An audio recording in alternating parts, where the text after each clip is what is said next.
You hear me now? Okay, perfect.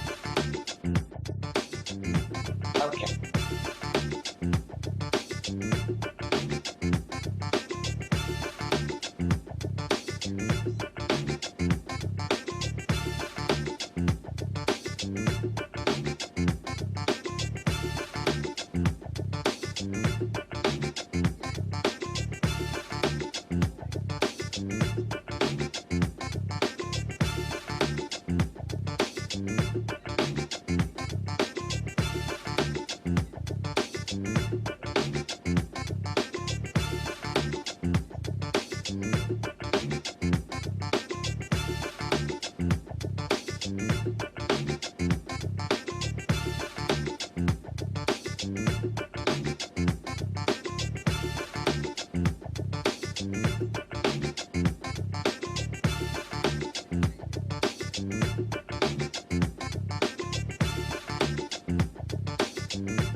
Folks, Black Star Network is here.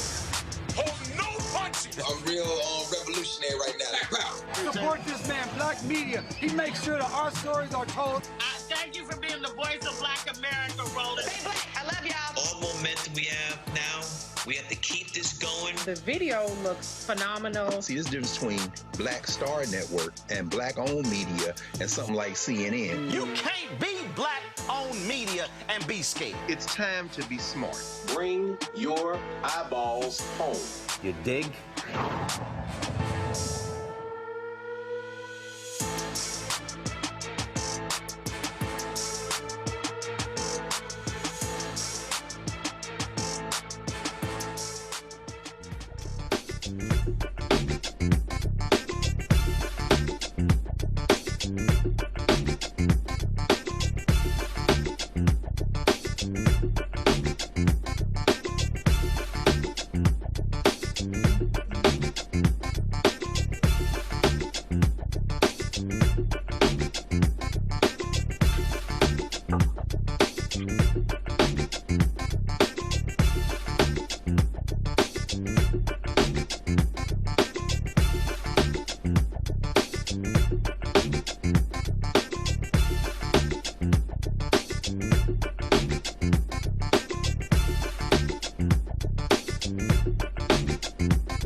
Folks, today is February 17th, 2026, coming up on Roland Martin Unfiltered, streaming live on the Black Star Network.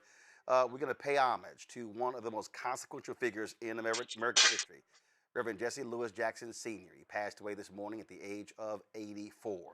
We'll talk about his impact, civil rights, human rights, economic rights, on politics, covering all sort of areas. We've got a number of people, more than 20 guests lined that will talk about his life and legacy. We're also going to be opening the phone lines for you to be able to share your thoughts as well. We talk about a towering figure. We talk about literally one of the most important folk in American history, not just black history. That is Reverend Jesse Jackson Sr. And that's our focus. It is time for us to bring the funk. Roland Martin Unfiltered on the Black Star Network. Let's go.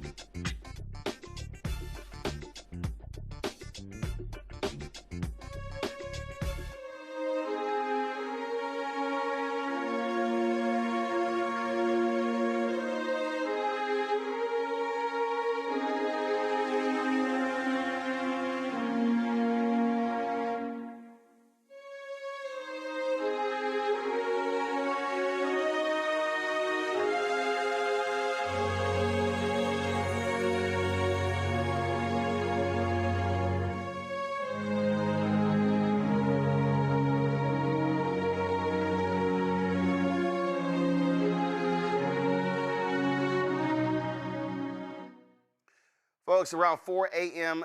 This morning, word came out, 4 a.m. Eastern, that Reverend Jesse Jackson Sr. had passed away. In November, many of us went to Chicago to sit at his bedside because doctors were saying that his body was shutting down. But to their surprise, he kept going, got better, was released from the hospital about a week later.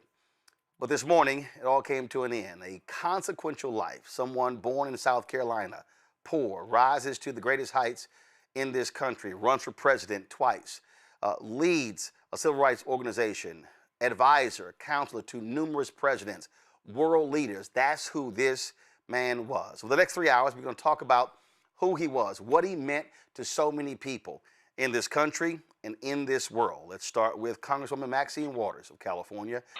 She's known Reverend Jackson for quite some time. Many people might remember the huge stacks concert rally that took place in Los Angeles at the Coliseum there. Congresswoman Waters, it is very difficult to sum up, to put this man's life in words. It is very difficult, and despite the fact that we knew he was getting weaker, and we knew that perhaps the time was near, to have it announced today still is extraordinarily painful. Jesse Jackson was a national figure. He was an international figure. And, you know, without a lot of people understanding it, we counted on him to keep the civil rights movement going and to protect the civil rights movement and all of the gains that had been made. And of course, he gave his life to all of this. He was articulate, he was brilliant, he was truly a leader that changed not only the Democratic Party, he changed America. He dared to run to be the president of the United States of America. And he was no joke. He did well in the primaries. I've looked up some of the information today. He finished third in 1984 Democratic primary, but with a remarkable strong showing, taking 18% of all primary votes. 1988, he did even better, winning nearly 7 million votes in 11 contests and sweeping the South during the primary season. He won the South Carolina caucuses and the Super Tuesday states of Alabama, Georgia, Louisiana, Mississippi, and Virginia. So he was serious. He was taken serious. For the first time, Black people had somebody that they believed in, truly believed in. They loved and worshiped and honored him so very much. And so his legacy is unmatched. And he was my dear friend. In 1984, I traveled on the road with him for 6 weeks straight. And boy, did I learn a lot. I learned a lot about strategy. I learned a lot about how the presidential campaigns were run. And of course, he inspired me. He motivated me. He taught me. And when I ran for office, I used many of the strategies that I had learned with Jesse Jackson. But it was a wonderful time in my life, as it was a wonderful time in so many lives. We did so many good things together. When the hurricane hit down in Louisiana, we went down there and we got on a bus with Cleo Fields. We picked up people on the street and we took them to sanctuaries and safe places, et cetera, et cetera. It's so much of my life was done in a way that I became who I am today because of Jesse Jackson. I loved him, I cherished him, and there's no one else like Jesse Jackson. Never, ever have lived, as far as I'm concerned, or who has passed. Jesse Jackson was everything for me and really for this country. Congresswoman Yvette Clark, chair of the Congressional Black Caucus, Congresswoman from New York City, also joins us. And I don't think there's probably a member of the CBC, probably since its founding to present day, who he could not call at a moment's notice and get them on the phone. And he was known for calling the folk at any time of the night or the day when he felt like talking about public policy, including us journalists. Yeah, absolutely. You're absolutely correct about that, Roland.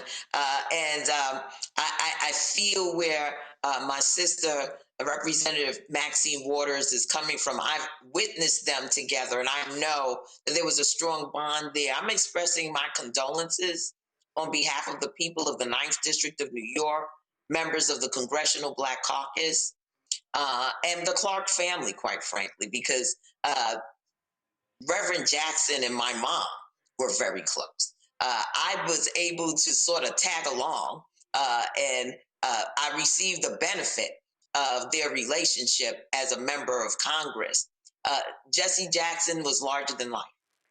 For over close to 8 decades, he dedicated his life to his people, to public service, to this nation. And Representative Maxine Waters was correct. He is one of a kind. He is an icon.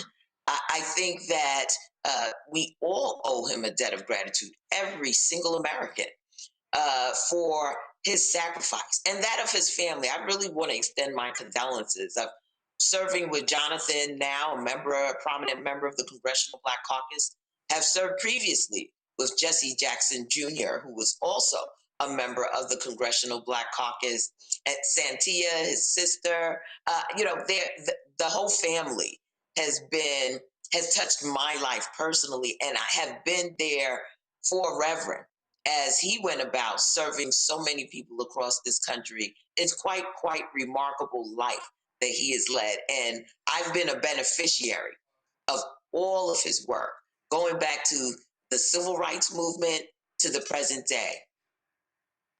Congresswoman Waters, I think one of the things that bothered me is that we might be at events, we might be somewhere. Ben Crump is coming up soon, and I remember there was an awards event that was in Los Angeles, and Reverend Jackson was in the audience. And it was mentioned that he was here, he was there, and people applauded. And when I went up to get my award, I actually was pissed off. And this has happened a number of times because I did not like how he was received. And I think part of that is because Reverend was so ubiquitous in the lives of black people, and he was always somewhere that I think a lot of times we just took for granted when he was in our presence. And I said then, and I always said it, I said, no, we are going to properly clap, salute, stand up, and give him his flowers. I said, because he's earned that, but that goes to show you that he was just always somewhere. He could be talking to a mother in Alabama who had an issue, and you turn on the evening news, and he's sitting with the Pope at the Vatican. And so to be able to go literally anywhere, I said it that Reverend Jackson could show up to the Super Bowl, no credentials, and you look up and he on the field. People, I don't think people really understand when this, and you saw it up close, when this man went places, how he was received by the people. Well, I had an instance, somewhat what you described with a particular event, and I won't say where it was now because I don't want to embarrass the people, but I was a little bit pissed off and upset that he was not received in the way that he should have been received, announced in the way that he should have been announced. However, what was so precious about him was the fact that you kind of alluded to, he could be with the Pope at 1 minute and with, a worker, a laborer, another minute. At one point in time, when I brought him to Los Angeles, we went to the public housing projects, and the young people there were thrilled with him. And they asked him to stay all night. And guess what? He did it. He stayed all night. And when you go to Nickerson Garden housing projects in Los Angeles, they will point to where Jesse Jackson slept, where Jesse Jackson stayed all night. Well, that's unusual for someone running for the presidency of the United States to be in a public housing project and being received that way. But he was a man of the people and for the people.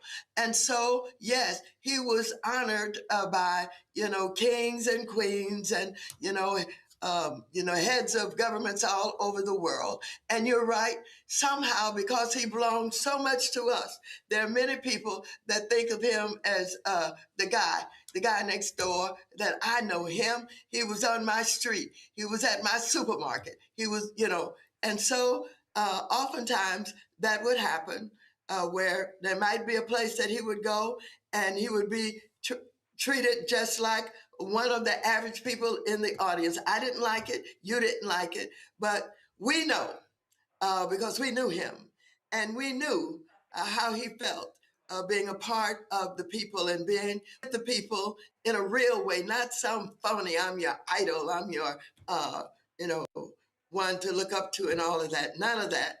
And so, I mean, I recognize, maybe as you recognize now, that some saw him as the guy next door, the guy down the street, the guy we know already, and somehow they don't have to treat him in such a way. If I can quickly, let me tell you, we were in New York.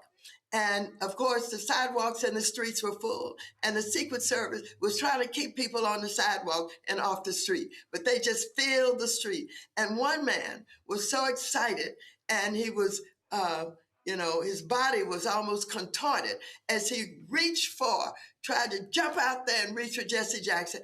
And the Secret Service pulled out the AK-47 and pointed at him. I said, please don't shoot him. He just loves Jesse Jackson, because they had never seen anything like that before. But I was with him. I saw it. I felt it. I knew what that man was feeling. And so it was an experience that I'll never forget. And many people who saw it will never forget. But that was our Jesse Jackson. And he, again, was not only national, but international. And I'm sure today there may be some talk about him going to Syria to rescue, I believe it's one of our soldiers that he was on. Who was that, Roland? Yeah, that was 1985. Lieutenant Goodman. Yeah. Lieutenant Goodman. Yeah, it was Lieutenant Goodman, 1985. He brought a black delegation with him there, and got it done. And President Reagan had to receive him at the White House with Lieutenant Goodman and give Reverend Jackson his credit. And of course, he brought back folk from Cuba and from other countries as well. Congresswoman Clark, my last one for you. You and Congresswoman Waters saw this up close. People really do not understand the sheer brilliance of this man. The ability to be able to recite facts and figures, the ability to connect public policy in the dots, who can take it from 30, 40 years ago to present day, understanding the voting rolls in this state, in that state, and others. And that's something else that I think people have to understand. Reverend Jackson wasn't just an orator, wasn't just a preacher, wasn't just a civil rights activist. He was one of the most brilliant political tacticians that we've ever seen. Right. That's right. Absolutely. Absolutely. He was also a policy man. You know, I think that because he was able to break down his lived experience into a way in which we could all connect. We could all live vicariously through what he was saying, because it connected to the way that we were living our lives. And the dreams and desires. I mean, the whole keep hope alive. It was not just a saying, it was a way of being. And with him are a lot of hopes. And he understood the power of that and did everything that he could to manifest for people that level of political power. Yep. That enables that. That enables that. And we're all just, I'm celebrating Reverend's life today. That's right. He lived to be 85 years old. And for all of my lifetime, this man had dedicated his life, literally, working up until the last minute. I know that he was telling his staff things that he wanted to see done, and so I just celebrate his life. I mourn with the family, because I know what it is to take all of this in. I mean, my phone hasn't stopped ringing. The text messages and the chats haven't stopped. So I know they must be receiving a lot of incoming as well. And it's heavy. It's heavy for all of us. But I've chosen to be in a space where I can just say how grateful I am that he lived and that he did such extraordinary things with his life that impacted globally, as Representative Maxine Waters has said, globally. Congresswoman Yvette Clark, Congresswoman Maxine Waters, we appreciate y'all joining us for this celebration of the life and legacy of Reverend Jesse Jackson Sr. Thank you so much for having us, Roland, and thank you so much for putting together this opportunity for us to have this discussion. And at some point in time, I'll be happy to talk with you about his economic intelligence. He started to work with the big businesses in this country long before diversity, equity, and inclusion to force them into doing contracts and hiring. And we need to have people know about what he did with that. Not just that, also what happened in Silicon Valley. So we're going to be, trust me, we're going to be doing daily tributes leading up to his homegoing service. And so we'll be definitely talking about that stuff as well. Well, thank you so very much. I'm so pleased you're able to do this. This is like no other station, no other TV station, no other anything can do what you're doing. And you do it because you know what the Black people and people who don't get the benefit of the real thing on some of the major medias, that you can do it for us. And I appreciate it so much. I appreciate it. Thank you so very much. Thanks a lot. Folks, that's Congresswoman Yvette Clark. All I can say is ditto. I appreciate it. Thank you for having me. Thank you very much. Folk, let's turn to somebody who knew him well, civil rights attorney Ben Crump. Not only were they fighters in the area of civil rights, they also both, your camera's fine, Ben. Tell them you're fine, you're fine. Tell them you're fine. There we go. Yes, sir. They all, both of them are also members of that youth group, Omega Psi Phi.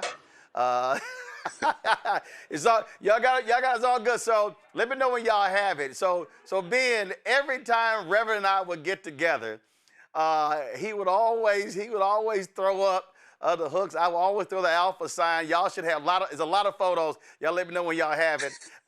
We always joked about it. And the Omegas put out a video. We're gonna play it. We're gonna play it on the show as well. But just share your thoughts and reflections on the loss of this Titan. It's what you said. He's a Titan. I hear you just fine. How are you? For most of my life and many people who are in that 50-something age range, he was always the standard bearer for civil rights in the United States of America. And on so many of the cases, he was always present.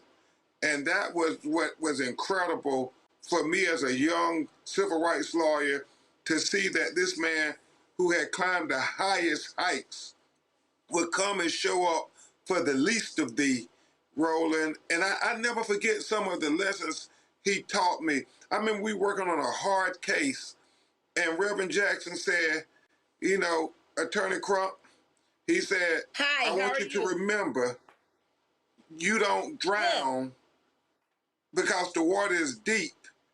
You drown because you stop kicking. He said, Ben, don't ever stop kicking, whatever you do.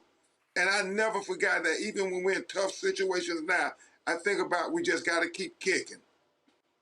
Yeah, absolutely. And when we talk about, when we talk about who he showed up for, there were so many places, Ben, public housing, rural communities, east, west, north, south, it did not matter.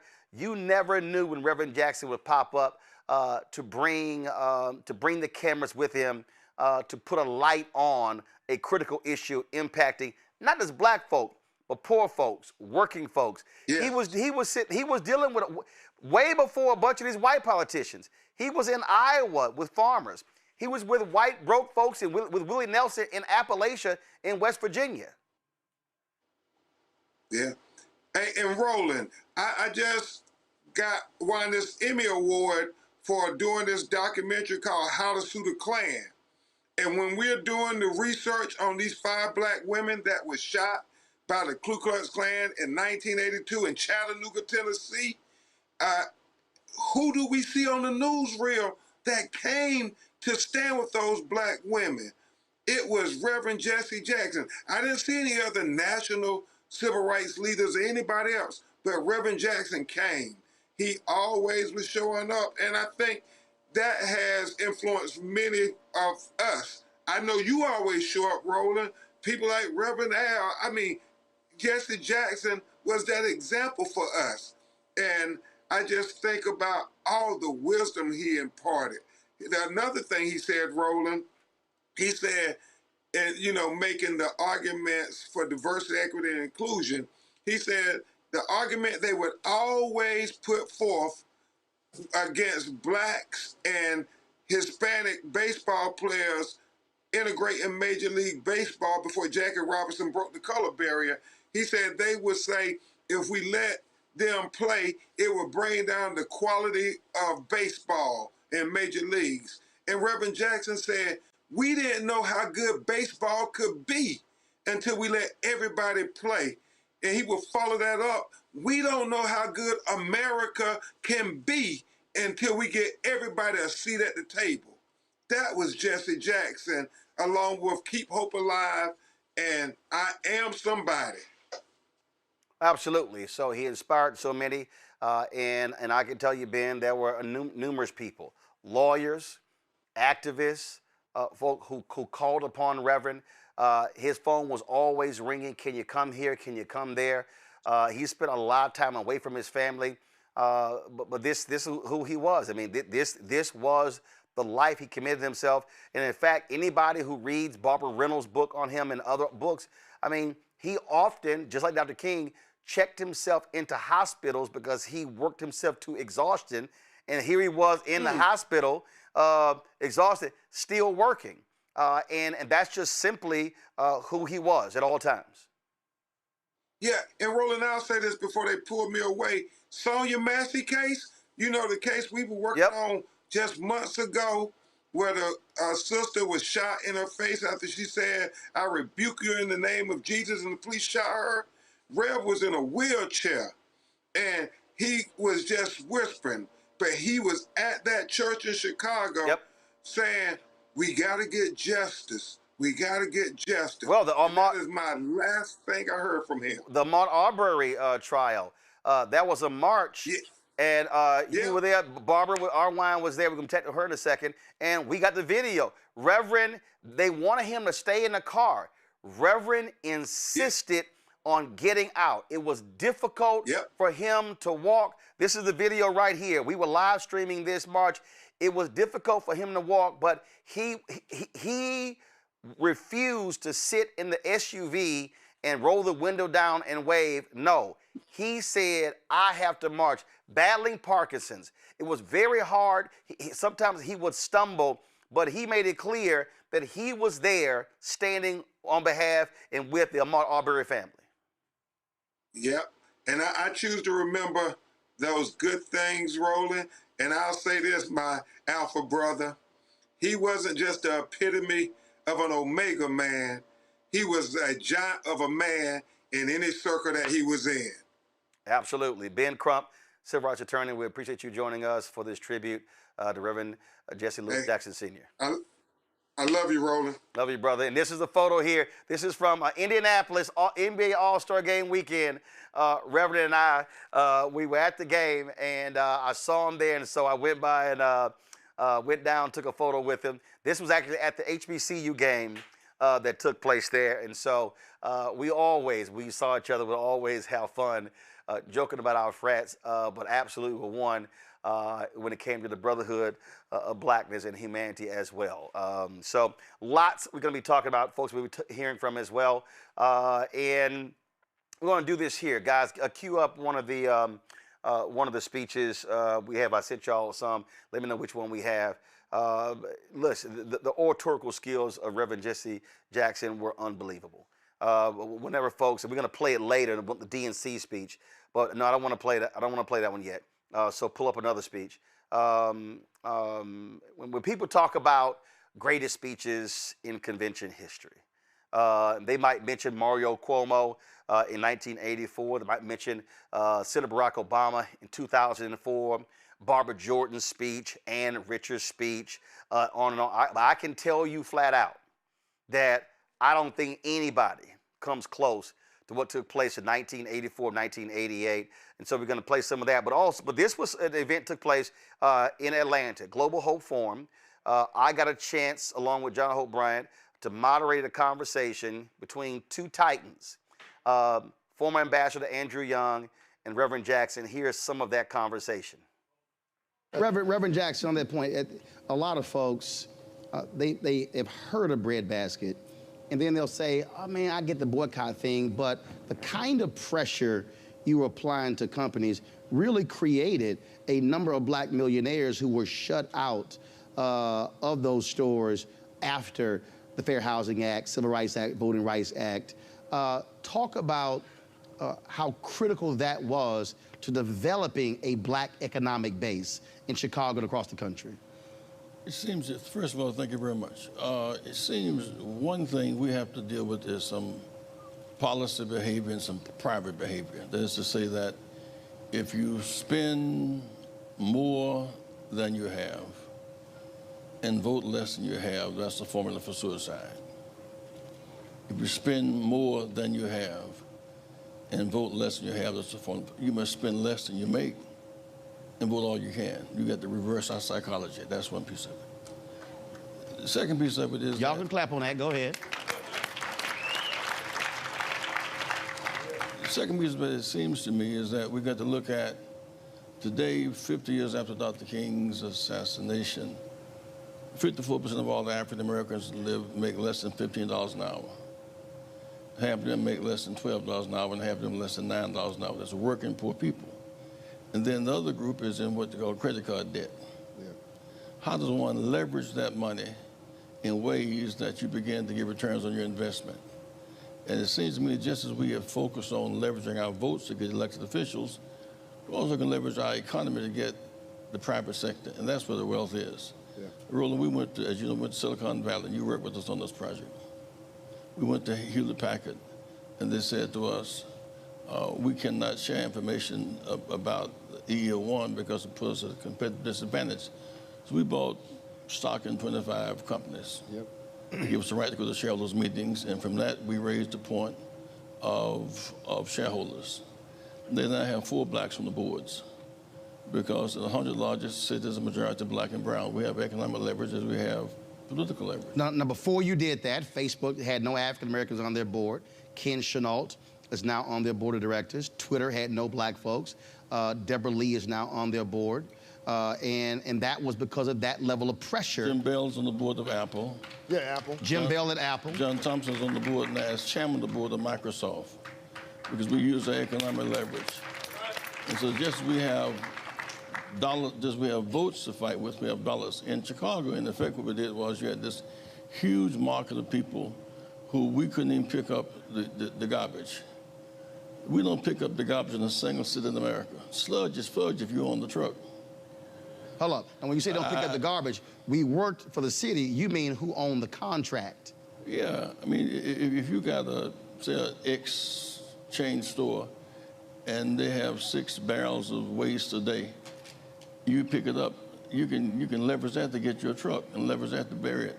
And so that the ability to pick up our own waste is a multi-billion-dollar industry, for example. We could not get Johnson products on the shelves. We couldn't get Johnson Publishing Company on the shelves. And we said, we want to cut, if you will, a mutually beneficial, you don't do business with us, don't do business with you. We began to leverage that and begin to open. But we went a step further because we couldn't stop at ghettonomics. We have more than our side of town. We demanded that the state treasury begin to put money in black banks. We began to focus on pension funds. That's our money too. Is that the Wall Street project? But the point is on Wall Street that I would make the case that we have 4 stages to our struggle. I would make fundamentally the 246 years of legal slavery. We had no rights. And when we got free, we never got equal. And for a moment we got equal, the gesture with the Freedmen's Bank, but they withdrew from that. Yeah. The second stage was Jim Crow. 5,000 blacks were lynched between 1880 and 1950. Then the right to vote. Now, beyond slavery and segregation and voting is access to capital, industry, technology, and deal. That's what we're now at the 4th stage of our struggle. Access, that's why they have the CRA guy sitting here. Access to capital, industry, technology, and deal is the time of our season. Well, Robert Patillo was the executive director for the Rainbow Coalition Peachtree Project. He joins us right now. Robert, we were just sharing there, Reverend, talking about the issue of economics. And just like I believe, too many of us really we undervalue what Dr. King did on the issue of economics.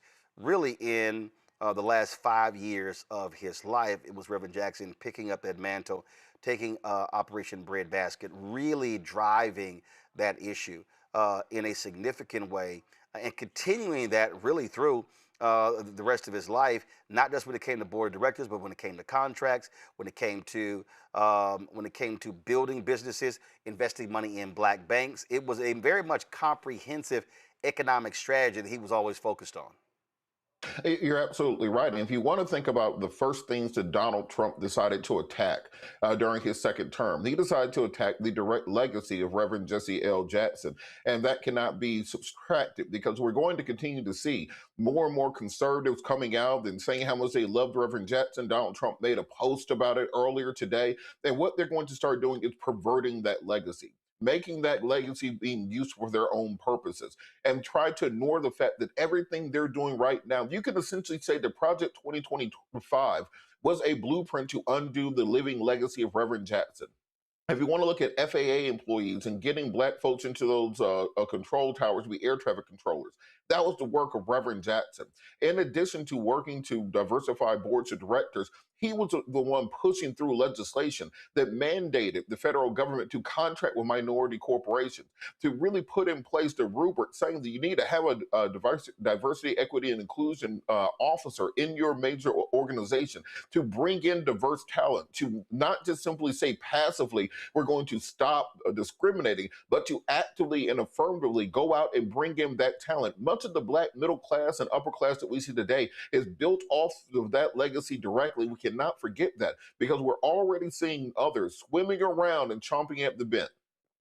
In the same way they decided they're going to adopt Dr. King and then pervert his legacy to be one simply saying that you have to have a colorblind society, as opposed to saying that we need to be fighting for racial equality. The same way we're seeing them taking Malcolm X's legacy to say that, well, if you vote for Democrats, you're a chump, taking one point out of context. They're going to start taking Reverend Jackson's legacy out of context, and the people who know have to be the ones carrying that burden forward, because by the time you get done, they'll be telling the Donald Trump version of Jesse Jackson that he told earlier, just a week after posting imagery of African Americans as being apes, trying to use as a cudgel to simply say that to apologize for their racism. We cannot let that happen. We cannot be the generation that drops the baton. Also found in the Transforming Justice Coalition. Barbara, there was a direct relationship, a direct correlation between the battle for economic rights and law.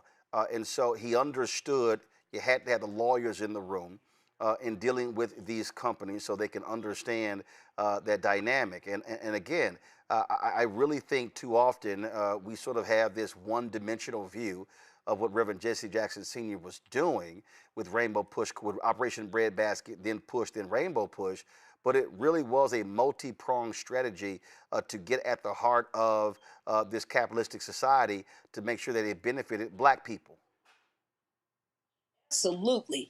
And he really had a major vision. I mean, he saw issues in an interdependent, interconnected way that very few people can do it. I mean, he had a multidimensional perspective, and that made him so good on the international and the national stage. But at the same time, he was gifted.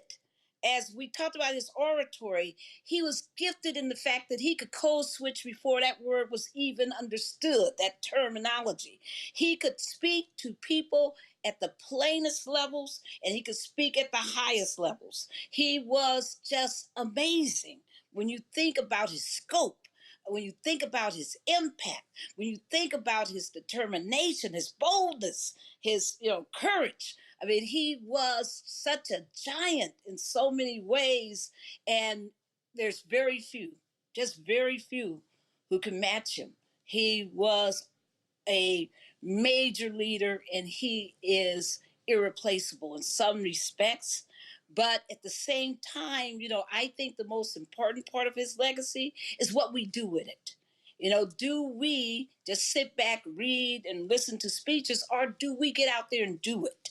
You know, I'm so happy that people are right now on the ground in Houston, Texas, getting out that vote, because anybody who knows him, the one thing that hurt him to his heart was an unregistered Black voter who was eligible to vote and did not seek to register. And the second thing that hurt him was the voters who were registered but did not turn out to vote. Those were to him almost the sins that really drove his, his nightmares. And I'm just glad that right now, as early voting has started in Texas, as you know, that not only is the Transformative Justice Coalition there, Black Voters Matters is there, SEIU, Legal Women Voters, so many groups are there doing that work. That's what he wanted. That's how we recognize him. And it's not just, the actions, but we also need to emulate his values, his broad love of humanity. I mean, he did not have a people that he did not love. He loved youth. He loved to make sure that women were, given equality. There was just so much about his vision that we need to really lift up in a more detailed, conference and then action work. I just think he's amazing, and I'm so grateful to God that I lived in a time when he walked, when he lived, when he breathed, when he would love on me and all of you who are listening. That's who he was. Robert, Maynard Jackson's grandfather taught him the 3 B's: the ballot, the book, and the buck. And anyone who actually followed Reverend Jackson's life and career, he also emphasized those 3 things, and especially when it came to the ballot and the buck, understanding that when you talk about economics, that was a political component to it. We saw that lived out through Hatcher, through Stokes, through Coleman Young, through Maynard Jackson, through Andrew Young, through a litany of Atlanta mayors, through Marion Barry, so many others. And so that was also, so when Barbara talks about the power of the vote, he understood that when Black folks did not register and did not vote, we were leaving out our economic power, but also our power to impact public policy. When Ferguson went down, he was on the corner talking to a group of young men who were pissed off and angry and ready to go crazy with what happened to Michael Brown. And he asked them, do y'all want to see the cop that killed Michael Brown? Do you want to see him charged? Do you want to see him go to jail? They said, yes. He said, are you registered? They said, no. He said, you do know that you can't even be on the jury because you're not a registered voter. So here they were, wanting to seek justice, but because they weren't even registered to vote, they could have no part in that justice. And he was reminding them why registering to vote is important.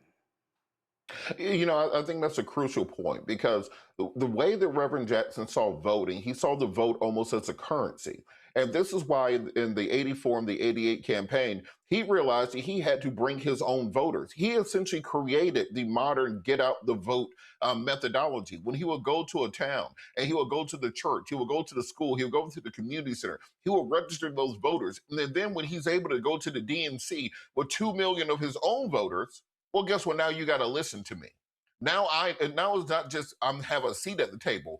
Now I have a voice at the table. Now I'm going to be served as a diner at that table because I'm bringing my own currency with me, which are my voters. And if you look at even what the national parties are doing right now, what Talking Points USA and Elon Musk did last in 2024 to get out the vote for Trump is literally following the same playbook the Reverend Jackson put in place nearly 40 years ago when it comes to going in, finding the grassroots, and getting those people motivated. The reason those corporations had to listen to Reverend Jackson wasn't just that he had bought shares in those corporations. It was because they understood that he had the power to motivate those millions of people who had registered to vote up or down on their political interests. So when we talk about the right to vote, in almost every swing state in this country, the 7 swing states that Trump won, if you had 10,000 more African Americans registered to vote, the entire election would have changed.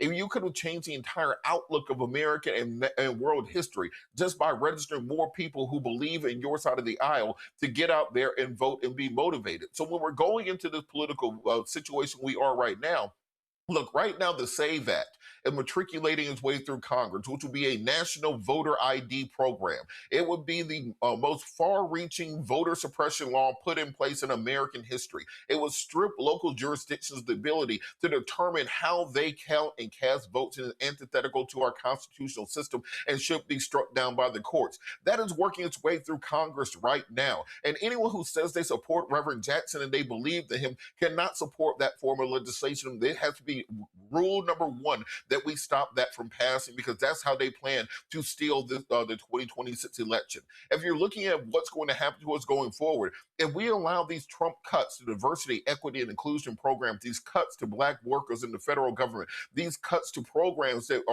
have minority contracting, if we allow that to happen, then we're going to be put back in a position worse than we were in 1964, because it'll take us another century to claw out of that. So when you want to honor the legacy of Reverend Jackson, in lieu of flowers, vote. In lieu of thoughts and prayers, vote. In lieu of Facebook posts about this, register some other people to get out there and vote. We have to vote like our lives depend on it, because our ancestors went to the grave fighting for us to have the rights and the opportunities we have today, and I refuse to be the generation that lets that fall to the wayside. Rob Patillo, Barbara Arwine. And Barbara, I do want to give you, I mentioned Ahmaud Arbery when we were out there. Again, when folks were marching, this was before it went to the jury for them to decide. Reverend Jackson wanted to be out there, and he was out there, and he was adamant about marching. This right here, we were live streaming this march, and that's him right there. Barbara? Yes. Can you hear me? Yeah, go ahead. Okay, I want people to understand that he came several times to Brunswick to be there to advocate for justice for Ahmaud Arbery, 100% justice. And one thing that people don't understand is that he came especially when the white lawyer representing the defendant said that they didn't want any of these Black pastors like Reverend Jackson coming to his church, coming to the courthouse, and that they didn't want him coming in there and disrupting the process. Reverend Jackson, because he was bold, because he was courageous, he didn't say, okay, I guess I'm going to have to stay back because these Ku Klux Klaner type people don't want me there. He said, I'm coming. He said, not only am I coming, I'm bringing other pastors with me. He is just that bold. I mean, that's what was unique about him. There's been excellent orators in our history. There's been amazing intellectuals in our history. There's been amazing activists, but he had a boldness of vision, bad enough to say, I will go across the seas and bring home hostages, and despite these threats that I'm going to somehow be persecuted for engaging in foreign policy, well, I'm going to do it anyway. And he did it. And what did they do? They had to say, you can't argue with success. I mean, this is the man that I want people to take in their hearts, to understand that he had that kind of love, that he would fight for people, and that he would go into the most unknown hamlets, little towns, little communities, and fight like he was on national television. I love that about him. I will, and I had to, just go back to one thing, that I said about him earlier today, is he was very lawyerly. I mean, he knew more about the law than most lawyers knew. And because he understood not only the fine-tuned, specifics of the law, he also knew the spirit of the law, and he knew how to blend those. It's no accident that Malcolm X said he would have been a lawyer. It's no accident that Reverend Jackson, took that religious, spiritual foundation and blended it with his intellectual foundation, blended it with his organizing foundation, and blended it with his legal understanding. And he absolutely, when he needed doctors, he got the doctors. When he needed accountants, he got the accountants. When he needed people in those boardrooms, he got them in the boardrooms. Don't forget, everybody, that he also got a whole lot of powerful Black folks into cabinets, presidential cabinets. When you think about Alexis Herman and so many others, don't just forget that he seeded the entire structure of our political machinations in this country. I just want everyone to understand that we had the blessing of a real soldier, a real leader in our midst in our times. Indeed, indeed. Barbara Arwine, Robert Patillo, we certainly appreciate it. Thanks a lot. Folks, in the studio with me right now, to my left, Rebecca Carruthers, President and CEO of Fair Elections Center. We have, of course, Michael Brown, former chair at DNC Finance Committee, Dr. Avis Jones-DeWeaver, author, co-founder, editor-in-chief, Max Black's Media, Dr. Julian Mavo, President Emerita, Bennett College, also President Push Excel Board, Melanie Campbell, President and CEO, National Coalition on Black Civic Participation. We also have seated next to her, Kelly Bethea, communications strategist, Dr. Greg Carr, Department of Afro-American Studies, Howard University, Mustafa Santiago Ali, former senior advisor for environmental justice at the EPA, Randy Bryant, entrepreneur, author, speaker. We also have Lauren Victoria Burke, owner of Black Virginia News. Michael, I want to start with you. What Barbara was just talking about, that political infrastructure. What a lot of folk really don't understand is that that 1988 run, when folks saw what Reverend Jackson won in '84, then what he won in '88, coming in second in 1988, a lot of folks felt that he did not get proper due. What happens, Dukakis becomes a nominee, the deal is brokered, your dad becomes chair of the Democratic National Committee, Ron Brown, Dr. Ron Walters, Reverend Jackson, they literally changed the rules of the party. When it came to superdelegates, when it came to winner take all, to proportional. And I remind people, the numbers are the numbers. If the old rules were in place 20 years later, there is no President Barack Obama. If you look at the 2008 race, Hillary Clinton won the big states. She won California. She won Texas. She won Pennsylvania. She won Ohio. And that old system, had it been in place, she walks away with the nomination. She locks up superdelegates. She's a nominee. And that a lot of folk, a lot of these national media people want to act like that never existed. But that was cataclysmic, changing the rules. And then what then happens with Reverend Jackson, your father, and others, they then also created what Barbara talked about, that black infrastructure in the Democratic National Committee that impacted DNC, DSCC, DCCC. Richard Shelby is not the senator from Alabama. Not Reverend Jackson putting those folks on the rolls. That is undeniable. Absolutely undeniable. Your history lesson was absolutely correct. And there were some in the weeds parts of that too. So in the, I guess, did you call it the old days, or I forgot what you called it. We just say back in the day. Okay, back in the day. They, the chair of the party would turn what was called turn over the keys right after the primary. Whoever the Democratic nominee was would literally turn over the keys to whoever the Democratic nominee.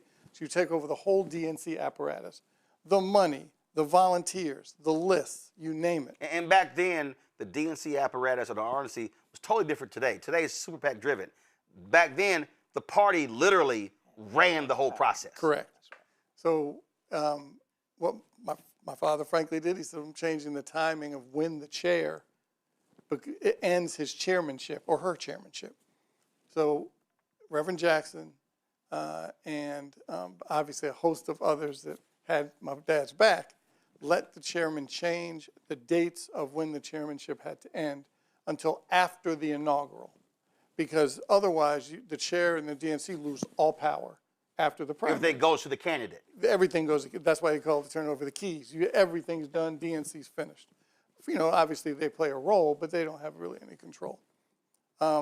Hence, when that deal was cut between Dukakis and Reverend Jackson, I was working as an advanced person for Dukakis and got loaned to Reverend Jackson's campaign. And the issue wasn't necessarily what Reverend Jackson got. My father brokered, make sure Reverend Jackson had a plane, because he wanted to travel and be part of it, because you don't want Reverend Jackson on the sidelines. You wanted him involved. So I had a plane. Dukakis made sure that he had a plane, which was obviously part of that deal.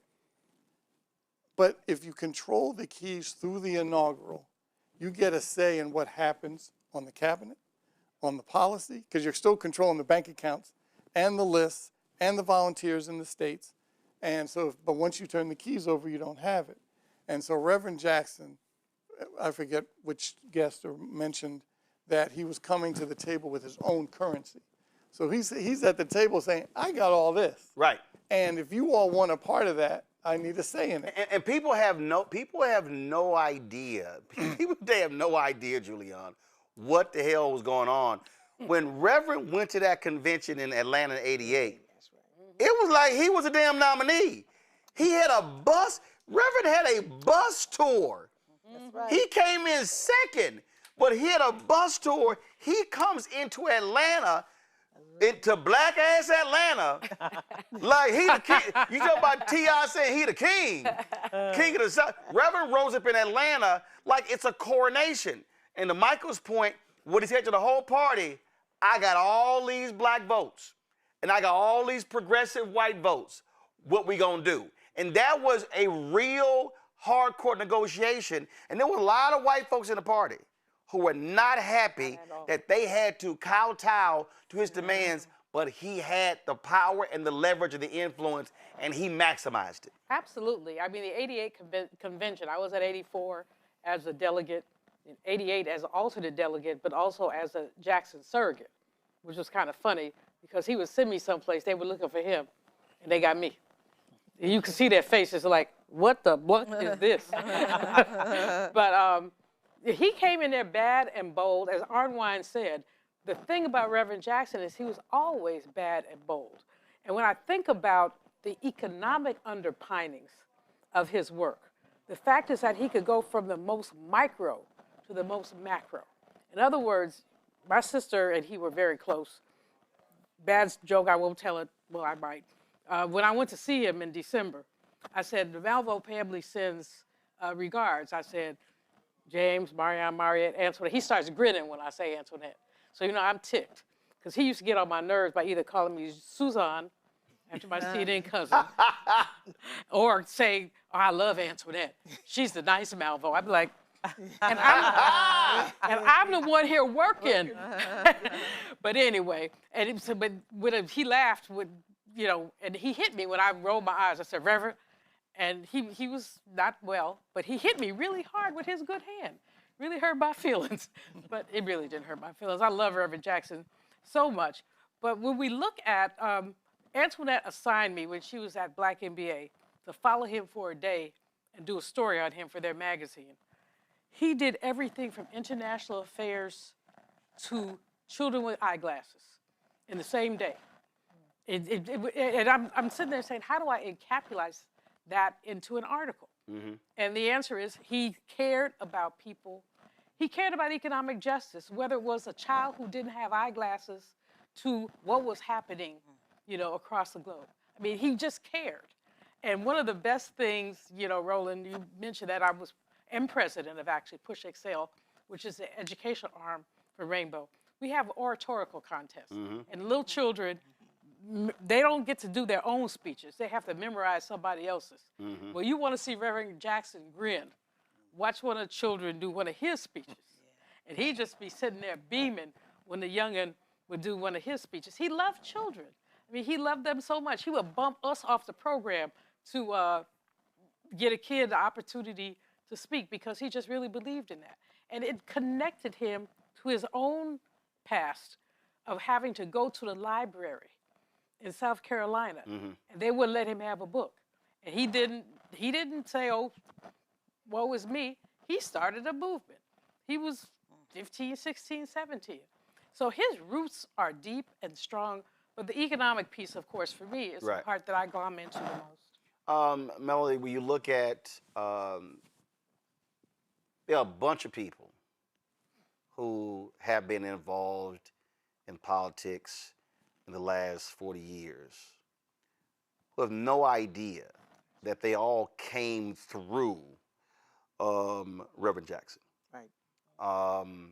And I remember 2008, the night of the South Carolina primary. We're on CNN, and Obama wins South Carolina.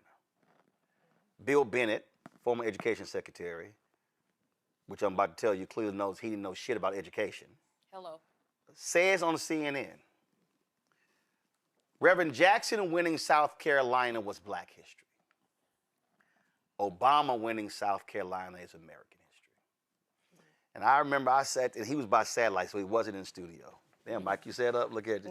So I was mic'd up, and I was like, turn my microphone on. I was like, turn my microphone on. And so the floor director, he goes, hey guys, Roland said turn his microphone on. So they come to me, and I said, I can't let you sit here and say what you just said. And so I talked about the 2 million votes. I talked about the folk who ran. People don't realize 84 and 88 was a litany of Black people.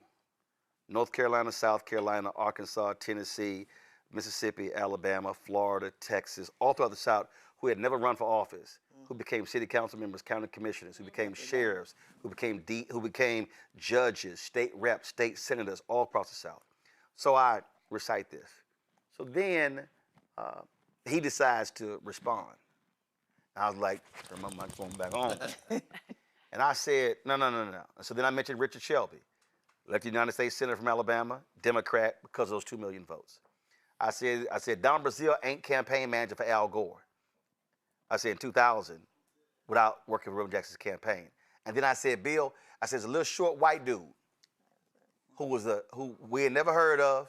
I said, named Paul Wellstone, who became United States Senator of Minnesota, and was Reverend Jackson's state director. That's right. I said, don't you dare limit that to Black history. I said, it's American history. He didn't respond after that. But that was the thing that people just, they kept misunderstanding, and the work that he did with those broke white folks with Willie Nelson in West Virginia, and the farmers in Iowa. And so the platform, not only the people come through that system, but the issues that he laid out in 84, 88 really becomes the dominant theme of the Democratic Party 20 years later. He was 20, 25 years ahead of his time. He was discussing stuff none of them were talking about in 84 and 88. Well, I was a student when he ran the first time, and I was, in Atlanta when he won in 88. And I was also there in 92, and Bill Clinton benefited in 92. And Georgia went blue in 92 because of the work of Reverend Jackson. And so when you said that, I jumped up because like, oh no, understand this. The politics, not just for Black folks, but the politics for the Democrats, the path he took. And for a lot of us, being a student, doing voter registration, seeing how he was able to organize and mobilize. He mobilized us. Abel Mabel Thomas, right? You remember Abel Mabel? Yes. We were all in school together. She was at Georgia State, I believe, at that time. Folks like that, they became elected officials because they worked on Reverend Jackson's campaign. So to be able to hear that, it's like, no, he spoke for Black folks, but he spoke for all those the least and the lost and the left out. And what I remember when I heard that at 5 o'clock this morning, you think you're gonna be ready for it, but then you're not ready for it, right? Because his touch was so deep, right, and so long lasting. Here we are, 40 plus years later, and I know that part of I was going to school for business administration, was gonna make me some money, and I ran into people like Reverend Jackson and those who in the James Oranges of the world, and the Joseph Lowrys and the Evelyn Lowrys and all of those whose lives that touched me.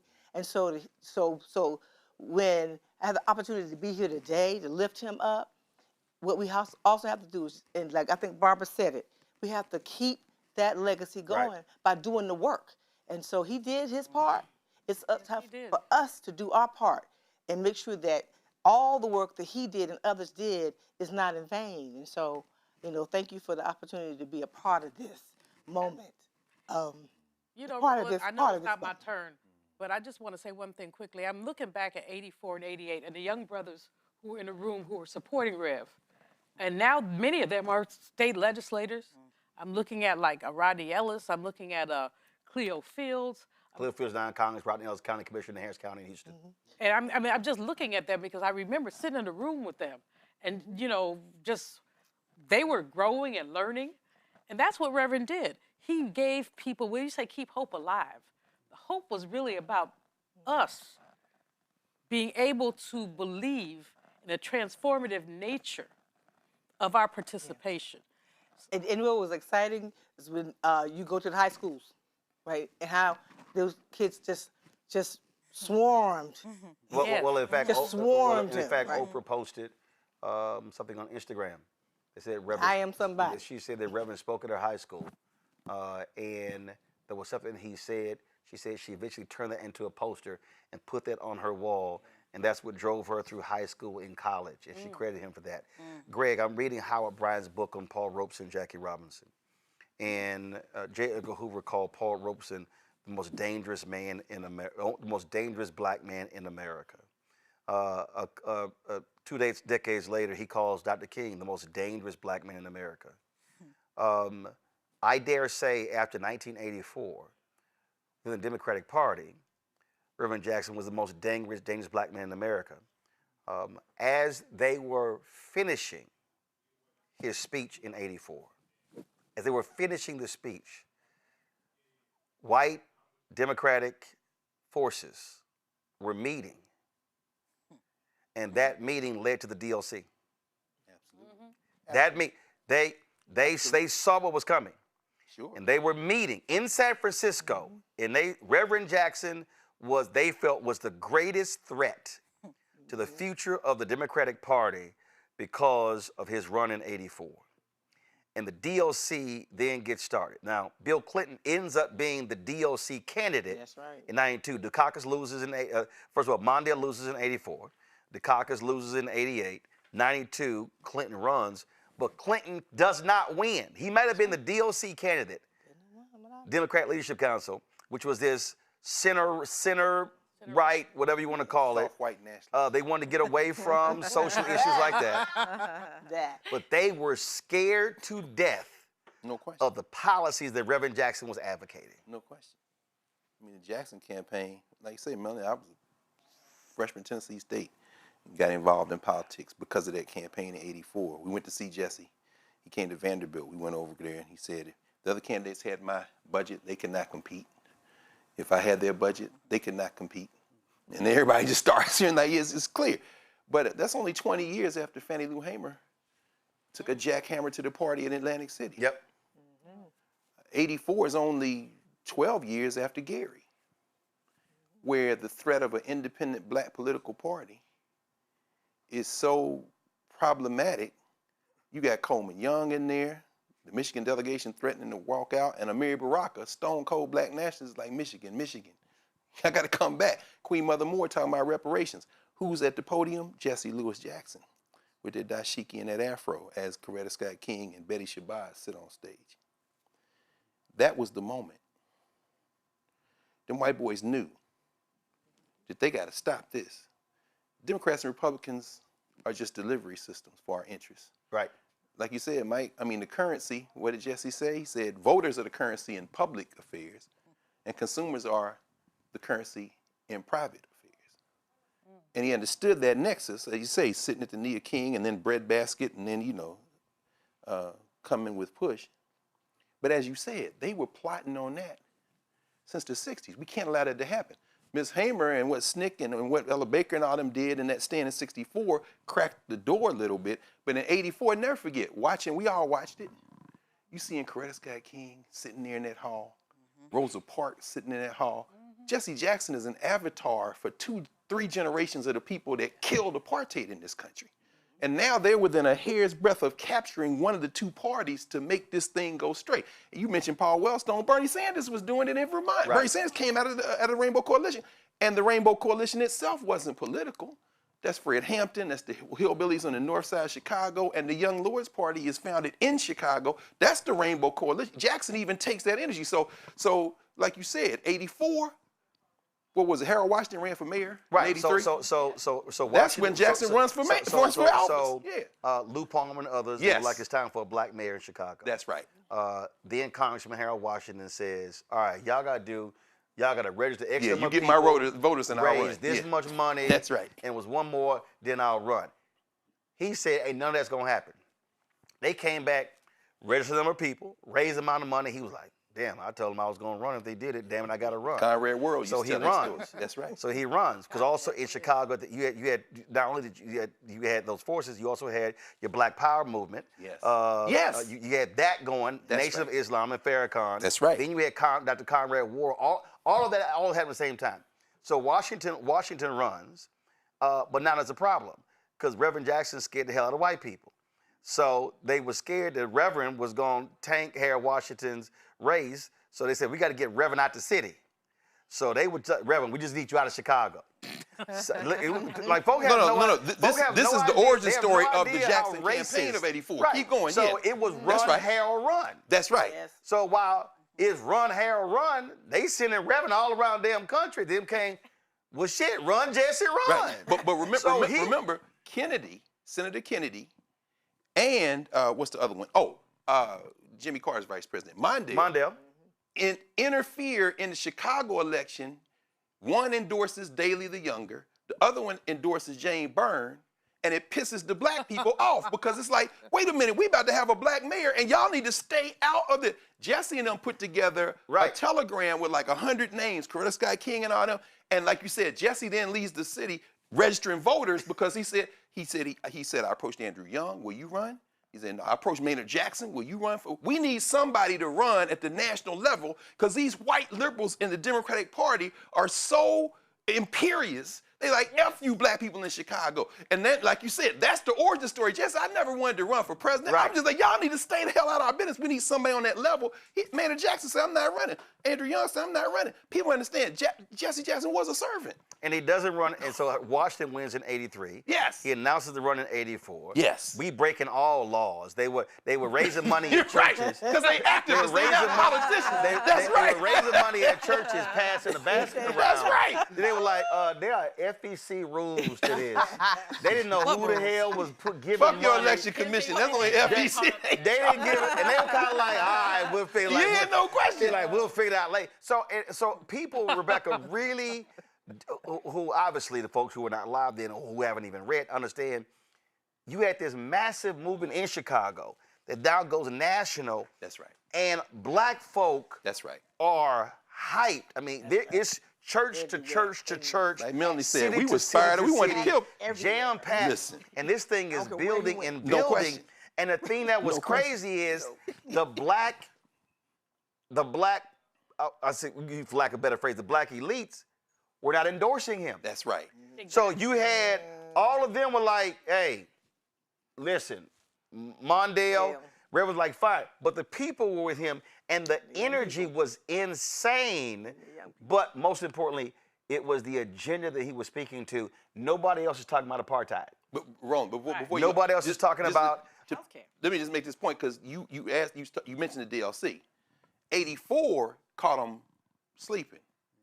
88, and we remember this because we was all headed to. I was in law school. We were headed to Atlanta to destroy the Democratic Party. Like you said, Jackson is coming there, and when he gave up all the delegates, we didn't understand the math, but your pop did. But we were discerned because we got it. We got it. 88 was sort of like how they felt in '64. It's no question.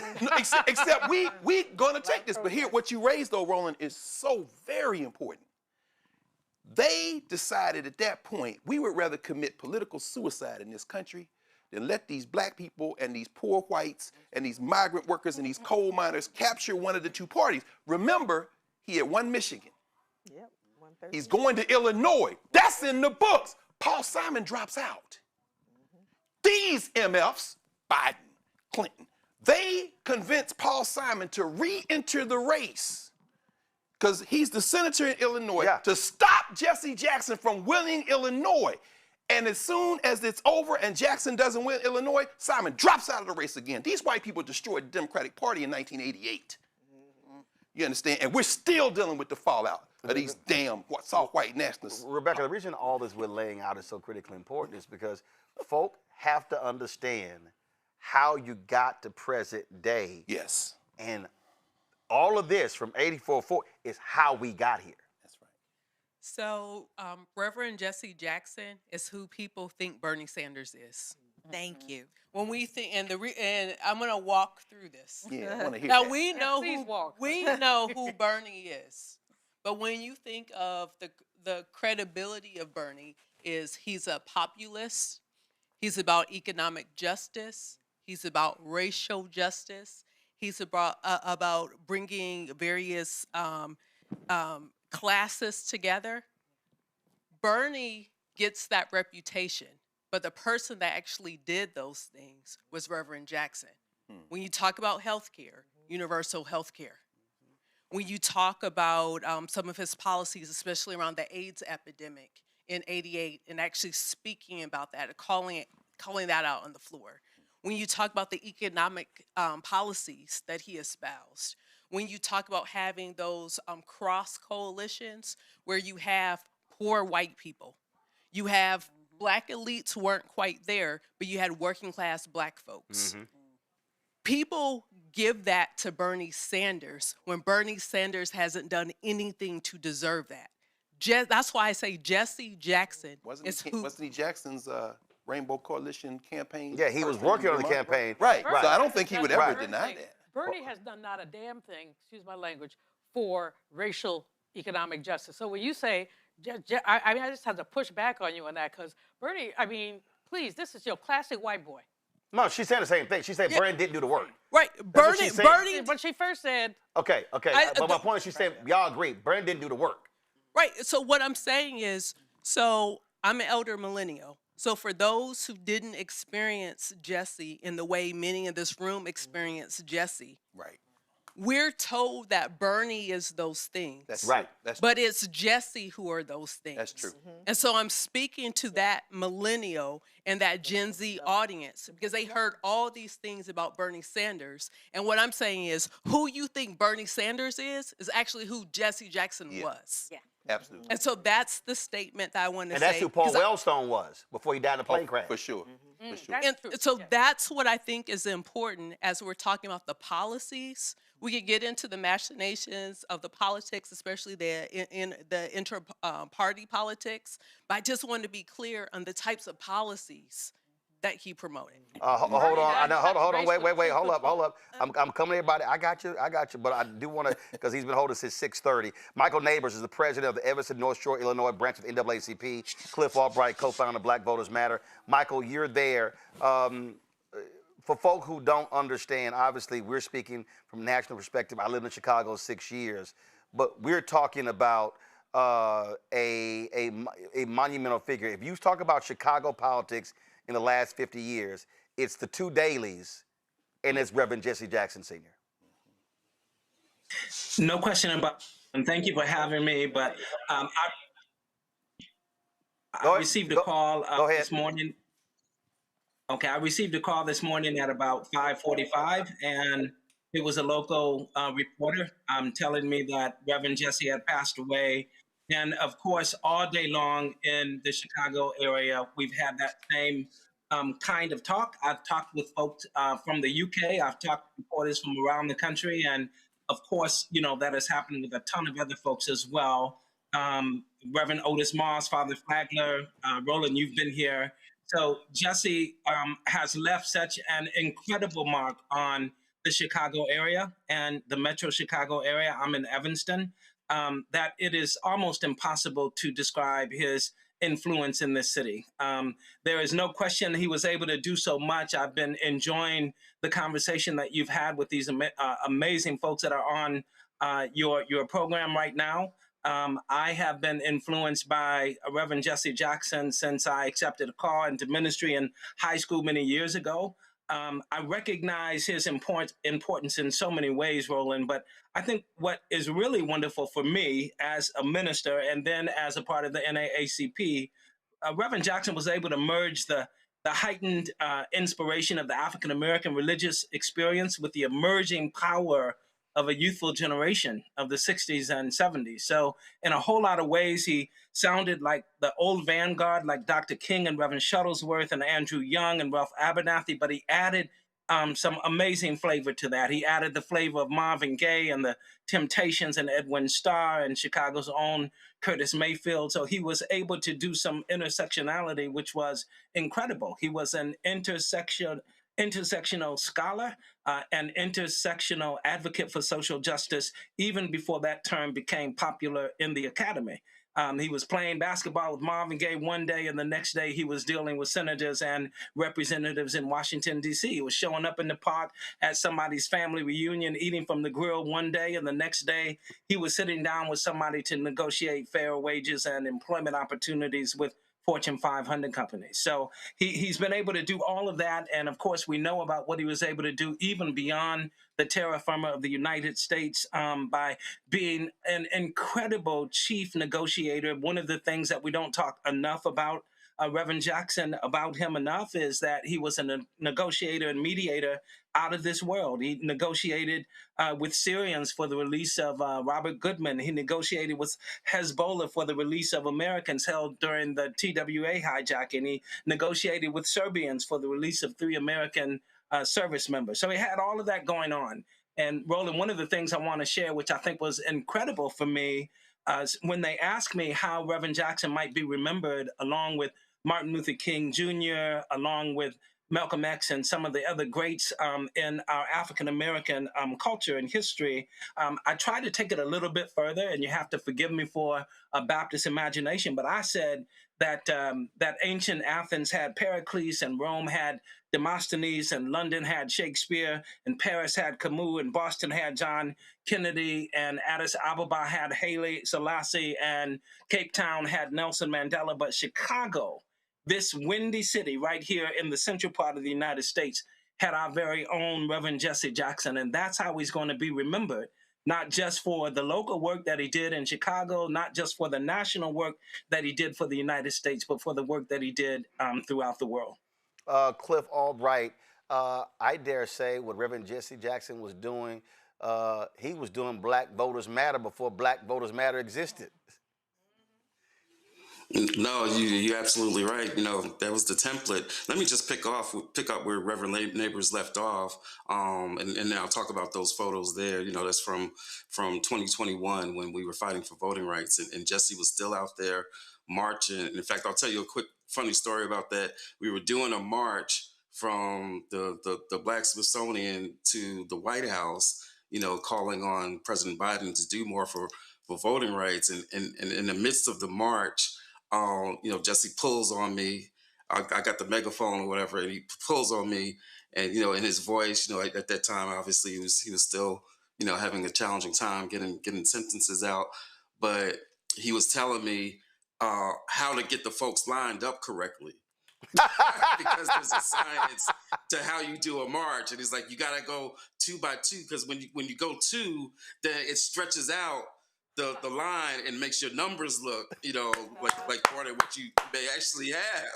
And so he was schooling me literally in the midst of the march. But you know, I want to pick up where Reverend Neighbors left off, talking about, you know, his role on the international thing, because I was too young to vote for Jesse the first time he ran. Actually, both times he ran. I was 18 the second time, but my birthday was after the New York primary, so I couldn't vote for him in the primary either. But in '84, you know, the thing I remember most vividly, that what Reverend Neighbors was talking about, seeing him go and get hostages, you know, seeing this Black man on the world stage doing something that at that time, you know, the greatest superpower and all this stuff couldn't do. Like, you know, this was before I had learned the autobiography of Malcolm X. This is before I knew about, you know, W.B. Du Bois or Paul Robeson. This is before I knew about, you know, so many of our figures that had similarly been, you know, major actors on the world stage. You know, I knew about Dr. King, but that was history to this 14-year-old boy growing up in the Bronx at the time, right? But I saw with my own eyes this man go across the water and bring home hostages that folks thought could never be brought home, or that they would be lost or whatever. And so, and that shaped my thinking. I dare say to this day, you know, even thinking about like what what a young brother from the Bronx, can do on the world stage or on the national stage. And so that was my, real introduction to like the power that even I as an individual, could have. But your point about Jesse and Black Voters Matter before there was a Black Voters Matter, I love, what Professor Carr and the history lesson that y'all were just giving around the Gary Convention. I really believe, people will look back in Reverend Jackson's legacy and say, that he transformed the Democratic Party, or he got more Black folks mobilized. I think before all is said and done, that when the day comes when we have true independent political power, right? When we finally break this two-party system, that that some of the origins of that will go back to Jesse's run in '84, which, as Dr. Carr raised, is in turn an outgrowth of the Gary Convention, which was one of the major planks was about Black independent political power. Jesse said it in Gary, right? About we not beholden to Democrats or Republicans. The natural course of saying that Black voters matter and mobilizing millions of Black voters to engage in this process, the natural course of that is that we have independent power, right? And, we may have, we've gone down a path of like how we're the base of the Democratic Party, and that's all well and good. And we've been able to get some stuff done. But I think that what time will tell is that the real origins, or at least one of the early stages, if not the origins, of the future independent power, electoral power, political power that Black folks will have when this two-party system ceases to exist, I think that we'll be able to trace the origins, or again, at least the early stages of that, to Jesse's runs. Indeed, indeed. Michael and Cliff, gentlemen, I'll ask you this, Michael, before we go. You talked about the religious piece. First of all, Reverend didn't get his papers till about 30 years later. A lot of folk went through seminary, but I think what a lot of people do not understand, we're going to be chatting with Cora Berry soon, the widow of Marion Berry. A lot of those folk, they left HBCUs. They left those places where they were trying to get their degrees to commit to the Black freedom movement. Reverend earned his reverend status in the fields, not in the seminary. And there are a lot of folk who have the paperwork, but they don't have the work. Yeah.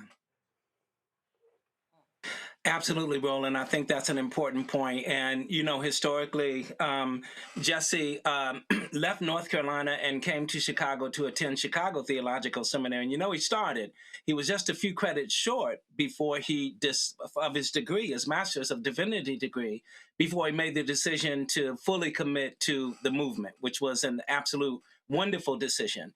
That institution awarded him the degree, as you said, 30 years later. But the real important point is that the work that he did was more valuable than anything that he would have learned in the classroom. And I'm not taking away from the importance of seminary. I went to seminary myself. I went to several of them, and I've got 2 kids now that are ministers as well, and one of them headed to a seminary. So I know the importance of it, but nothing is more important than being on the front lines and having a heart that is consistent not only with the gospel of Jesus, who said, the Spirit of the Lord is upon me because he has anointed me to do what? Preach the gospel to the poor and set at liberty those who are oppressed. But the Old Testament prophet Amos, who comes along and says, let justice roll down like rivers and righteousness as an ever-flowing stream. So he had the whole kit and caboodle in terms of his Christian faith. And that was a very, very powerful piece that he was able to convey in a brand new way. What really impressed me, Roland, was the fact that he was able to merge the old way of doing church, the old way of preaching, with a new style. Jesse's style of preaching was not the kind of style that was going to have Aunt Jane jump up from the first row and run up and down the aisle shouting hallelujah. That was not his style of preaching. but his style of preaching was a style that motivated and inspired folks who were sitting in those pews to stand up, to roll up their shirt sleeves and say, we've got to go out in the streets and get something done. And that kind of preaching, I think, was what he was able to learn when he was consistently on the front lines, working for our people with regard to everything your guests have said already in terms of what he was able to do. So I think that religion played a major role in his life, but it was a different way of understanding the gospel at work, of understanding God at work in human history. It hadn't been done like that before from those folks that he walked with Dr. King. He did it in a different way. And to Dr. King's credit, he definitely took Reverend Jesse Jackson under his wings, you know. And I think that was an inspiration for Reverend King. And it certainly was a great opportunity for Jesse Jackson to learn about ministry on the front lines as well. Great question. Cliff, final question for you. Barbara Arwine talked about this here. Reverend was hardcore about the value of the vote. She said he saw it as currency, and nothing angered him more than black folks not being registered and not voting. Yeah, no, she's absolutely right, and you know, again, like that, you know, up until his last days of marching, and you know, I think, you know, you talked about the legacy of Black Voters Matter, and I think that, you know, we very much find ourselves like in that mode, right, in that motif of, you know, really recognizing our power and trying to do our best, at least, to get everybody to recognize that we've got that power. You know, we say it all the time at Black Voters Matter. You know, we say, in fact, one of our bus themes one year was, we got power, right? Everything that we talk about when we talk about the power that we have is really, in some ways, you could say, an echo of Jesse telling everybody that I am somebody, you know, that you are somebody, you know, that you are worthy. You know, and so everything that we do at Black Voters Matter, I mean, we're obviously an amalgamation of a lot of the, you know, foot soldiers whose histories and shoulders we stand on, you know, but definitely, you know, in that sense, you know, around Reverend Jackson's passion about the power of the vote. Keep in mind, you know, as I'm sure others have pointed out, his first connection with Dr. King and SCLC was as a student, you know, hearing the call to come to Selma, and as a young student, getting, just like so many others did, deciding I'm gonna go to Selma. It wasn't there on Bloody Sunday, but like so many others heard the call after Bloody Sunday and then came to Selma to participate in that the ultimate Selma to Montgomery march. And so the vote was always just a passion of his, and that's really that's why that we were able to have the contact that we have. And if Latasha was here, she could tell you about, you know, some of her interactions with Reverend Jackson. He loved to hear her sing, you know, and so but a lot of that was rooted in the common passion around the vote and just to communicate, because that's what it's about, communicating to our communities how important it is. Even if you don't view it as the end-all, be-all, even if you view that we've got to have some other tools, and Reverend Jackson would obviously say that together because he cared about economic power, right? He cared about international, he cared about all these things, but that vote he recognized as being absolutely critical tool in the toolbox, and we take that same perspective at Black Voters Matter. It's not just about that vote, but it is a critical tool in the toolbox, especially in this moment that we are in right now. Folks, the video y'all are seeing, that is when Reverend Jackson, turn the audio up, please. They were singing and dancing. We were in Texas with Bishop William Barber and the Poor People's Campaign, Repairs of the Breach. And again, Reverend's health was better then, obviously, but it was still difficult. But he wanted to be out there marching from there to Austin, Texas for voting rights. And so you see him there. Wide smile.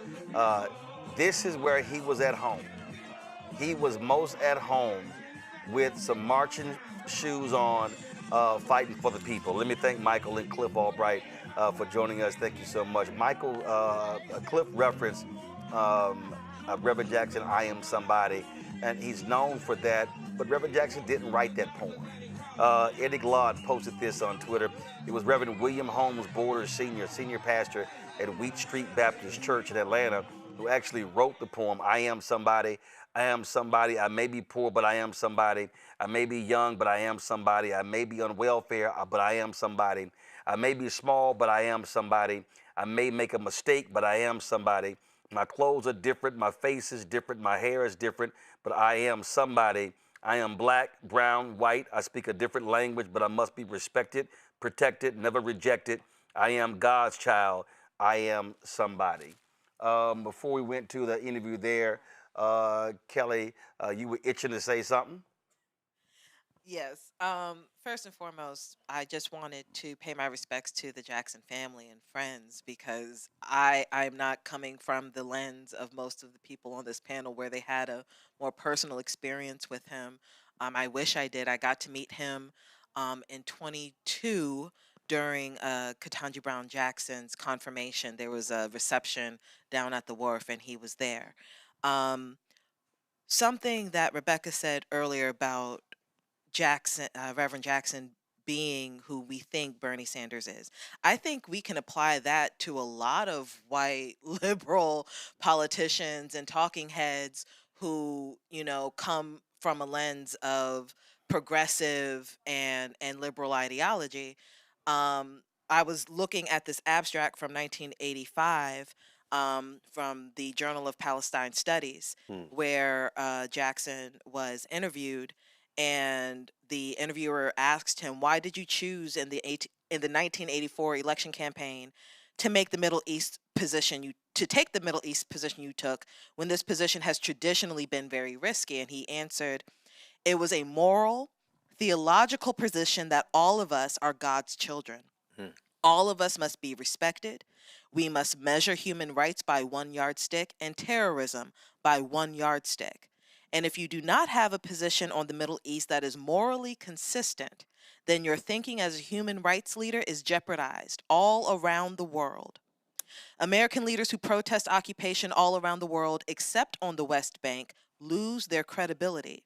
And not only is it a bad position to take morally, it is also an impractical position. It costs to occupy people. Occupation is a state of violence which breeds counter-violence, and thus you have war. So not only is it a moral challenge, it is a practical challenge as well." And I think that is beyond profound because we are exactly where he said we would be 40 years later. And the reason why I was itching is because I have another engagement. I'm so sorry. But I could not... I had to be here to say that blurb. I had to be here to pay my respects and to just show just how forward thinking this man was, just how revolutionary this man was. And someone mentioned how he was basically a lawyer. As a lawyer, I personally believe that a reverend is the most lawyerly person beside a lawyer that you can get, especially in the Black community, because reverends historically represented the people. They advocated on behalf of the people, not just politically, but spiritually. They are the intercessor. They are the advocate for God. And Reverend Jackson was that globally for all people. So may he rest in peace. I know I could go on, but just may he rest in peace. And I just had to get that off my chest because everybody's talking about Middle East conflict, and no one wants to talk about the Black aspect of it and how Black Americans have pushed these initiatives forward and have been behind Palestinians and been behind, you know, the right side of history. I mean, not just Spike Lee is catching hell because he wore to the NBA All-Star game. Right. And people acting a fool. It wasn't new. Like none of it is new, and I think Reverend Jackson's legacy will be that none of this is new. Well, in fact, when he went to Syria, Mr. Farrakhan was a part of the delegation, and the Syrians were absolutely shocked with the perfect Arabic that Minister Farrakhan spoke. So, and Reverend Jackson brought a group of Black religious leaders with him, and so again, getting Goodman out, the white folks couldn't do it. The White House couldn't do it. But it was this Black religious delegation that was able to do it because they also understood the pain and suffering that black folks experience in the United States. Syria or Right. Palestine. It was Cuba. Venezuela. It was Venezuela. Cuba, yeah. It was South Africa. I think he also, was it Yugoslavia? There were some prisoners. He got them as well. I mean, and trust me, if you were white and you were hostage, you were happy to see Rev show up. Kelly, one of the things You know you were going home. really important. One of the things that Kelly said that's really important to put Reverend in context, you talked about the moral imperative, but there's also an economic imperative here. Yes. What is this war in the Middle East costing us? Mm-hmm. What is it costing us in terms of lives? And whose lives? Quite frankly, disproportionately, black lives. And Sin, you lifted up the moral piece of it, but we also have to talk about the economic underpinning, because we live in a predatory capitalist society where basically somebody is making money off of this. I mean, I'd be happy to send you the abstract. I mean, he talks about it all. Right. He talks about it all, but this blurb was just from what I heard in this conversation. It was just a holistic answer to what we're seeing today. Absolutely. All right, there you got to go. We appreciate it. Thanks a bunch. I look Mustafa, forward to Kelly you talked sending me about. Kelly talked about. Do you have my email? Bringing those issues up. Oh, hey, y'all can text each other. We live. Shh. Your mic's still on. See, Mustafa, Kelly brought that issue up. The environmental justice movement started in North Carolina.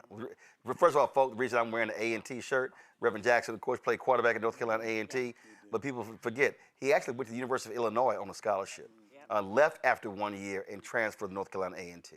And he wanted to go to Bennett. Huh? And he kept telling me he wanted to come to Bennett. I mean, he came. I bet he and he did. wanted to attend Bennett College. We know. We know Rev loves sisters. Exactly. Bennett Bells. That's why he always smiled when your sister showed up. Mustafa, the environmental justice movement starts in North Carolina.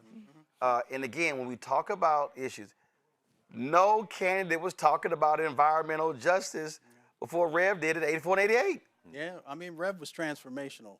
I always call him, Muhammad Ali was the people's champ, he was the other people's champ, because he actually showed up in the places, like you did, where nobody ever goes. So Warren County, North Carolina, of course, is the flashpoint for the environmental justice movement, when we had the phrase environmental racism.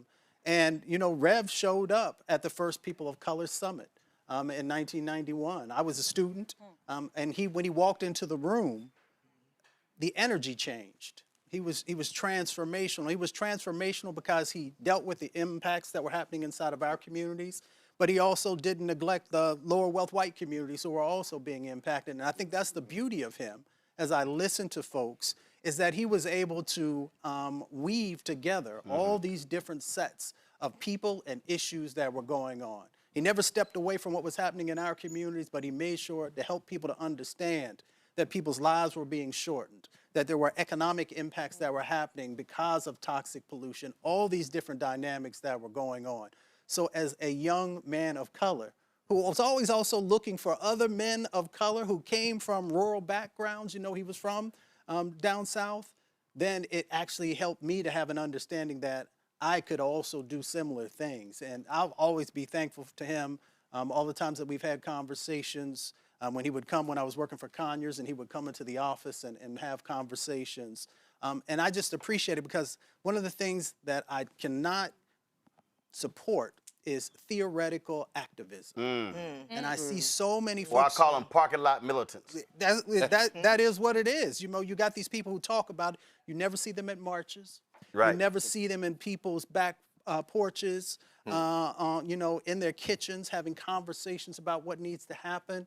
And Rev was different, right? He actually understood that if you are serious about this work, then you got to show up. And I'll always appreciate him for the words that he shared with me. Randy, Lauren, Avis, I'm coming to y'all. Trust me, I am. But joining us right now is Mayor Karen Bass of Los Angeles, former congresswoman from California. Mayor Bass, glad to have you here. Just share with us your initial reflections. Reverend Jesse Jackson Sr. passed away early this morning at the age of 84. And as I said earlier, when I had Congresswoman Yvette Clark and Congresswoman Maxine Waters, you could not be a member of the CBC, and you did not, Reverend Jackson did not have you on speed dial. That is oh so true. But let me just say that, you know, my heart goes out to him and his family. But over these last few years, we all watched him suffer. We all watched him as his disease progressed, and it was very painful to all of us. But he had so much influence and impact in my life years before I ever met him as a young activist. Seeing him, be the leader in the civil rights movement with Operation Push and all that he was doing. And then, of course, the Rainbow Coalition and the 1984 and 88 presidential election. I'm here at City Hall, and I have such a vivid memory of this massive rally out here in 84, where he was in the middle of his presidential campaign. And then, of course, 88. And during those years, I was very, very involved in the anti-apartheid movement, as was he. And listening to some of your speakers, what was so brilliant about the Reverend was the way he was able to connect the international, the national, the local, all of it, and help our community understand their interconnection with all of these issues. And then, of course, when I had the honor of chairing the, number one, being a member of Congress, but two, chairing the Congressional Black Caucus and working with him, I think one of my last memories was when we did the state of emergency, and it was actually in 2019. And I think the next day, everything shut down with COVID. And Rev showed up. We weren't expecting him to be there. And you know how that is. And you were going to give the mic to the Rev, and he spoke. But, remembering him, rescuing hostages and going over and inserting himself in international policies, and just the standards that he set for my generation and future generations to come, to understand what it means to devote your life to fighting for social and economic justice. And that has to be your values 24/7, not 9 to 5. And then you're a different person after 5 o'clock, but it has to be what is in your DNA. And I think it's just really incumbent upon us for this next generation to understand who Jesse Jackson was, because I'm concerned that our future generations are not that locked into history. And but it's important to all of us sitting in the room, and I wish I was in the room with you because I see many of my friends, that we carry on his message and his work. Well, you're absolutely right. And the thing is, for somebody who was international, who was national, he really also was as micro as you could get. He would go into cities and would converse about what was happening in that city, in these neighborhoods, how folks were impacted. And there were mayors and others who were always mesmerized, like, how in the hell does this man know what's going on here? Because that's how connected he was. And what he would do is, with Reverend James Meeks of Salem Baptist Church in Chicago, longtime chair, Rainbow Push Board, said what they would do is they would be flying somewhere and they would be on the plane, and Reverend would literally recite by name, we're going to this city, call this preacher, this preacher, this preacher, this preacher, this preacher, and he would literally do it by city. And if they were on a 10-city tour, off the top of his head, he would literally just name. And so he was always plugged in with what was happening in a place because of the church connection. That's right. That's right.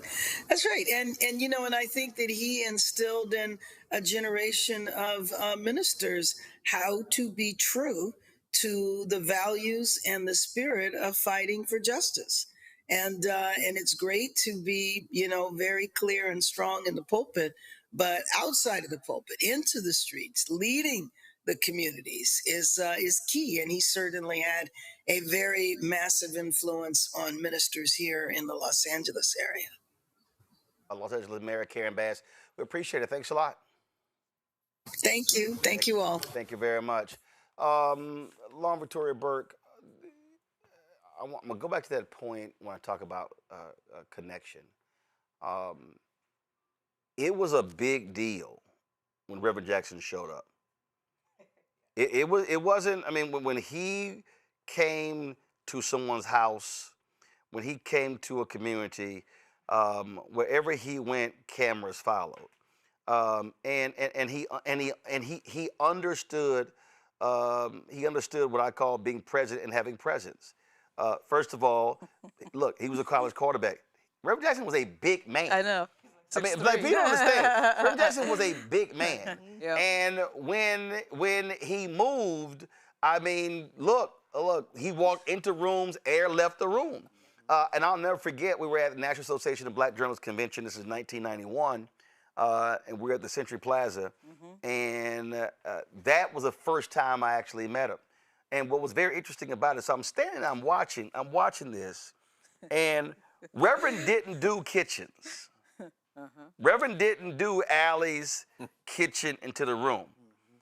Reverend understood why you have to touch the people. He came through the front door. So I'm watching this, and I'm watching him walk in, and he is just being deluged by people. They want photos and autographs. Yeah. And folk don't get all trippy and all whatever. But I'm sitting here watching this like the woman with the blood problem and Jesus walking through the crowd, how everybody had something. I got this issue, I got this issue, got this issue. And if you work with Reverend Jackson, your whole job was to be handed stuff, get folk information, and that was a big. He was always accessible.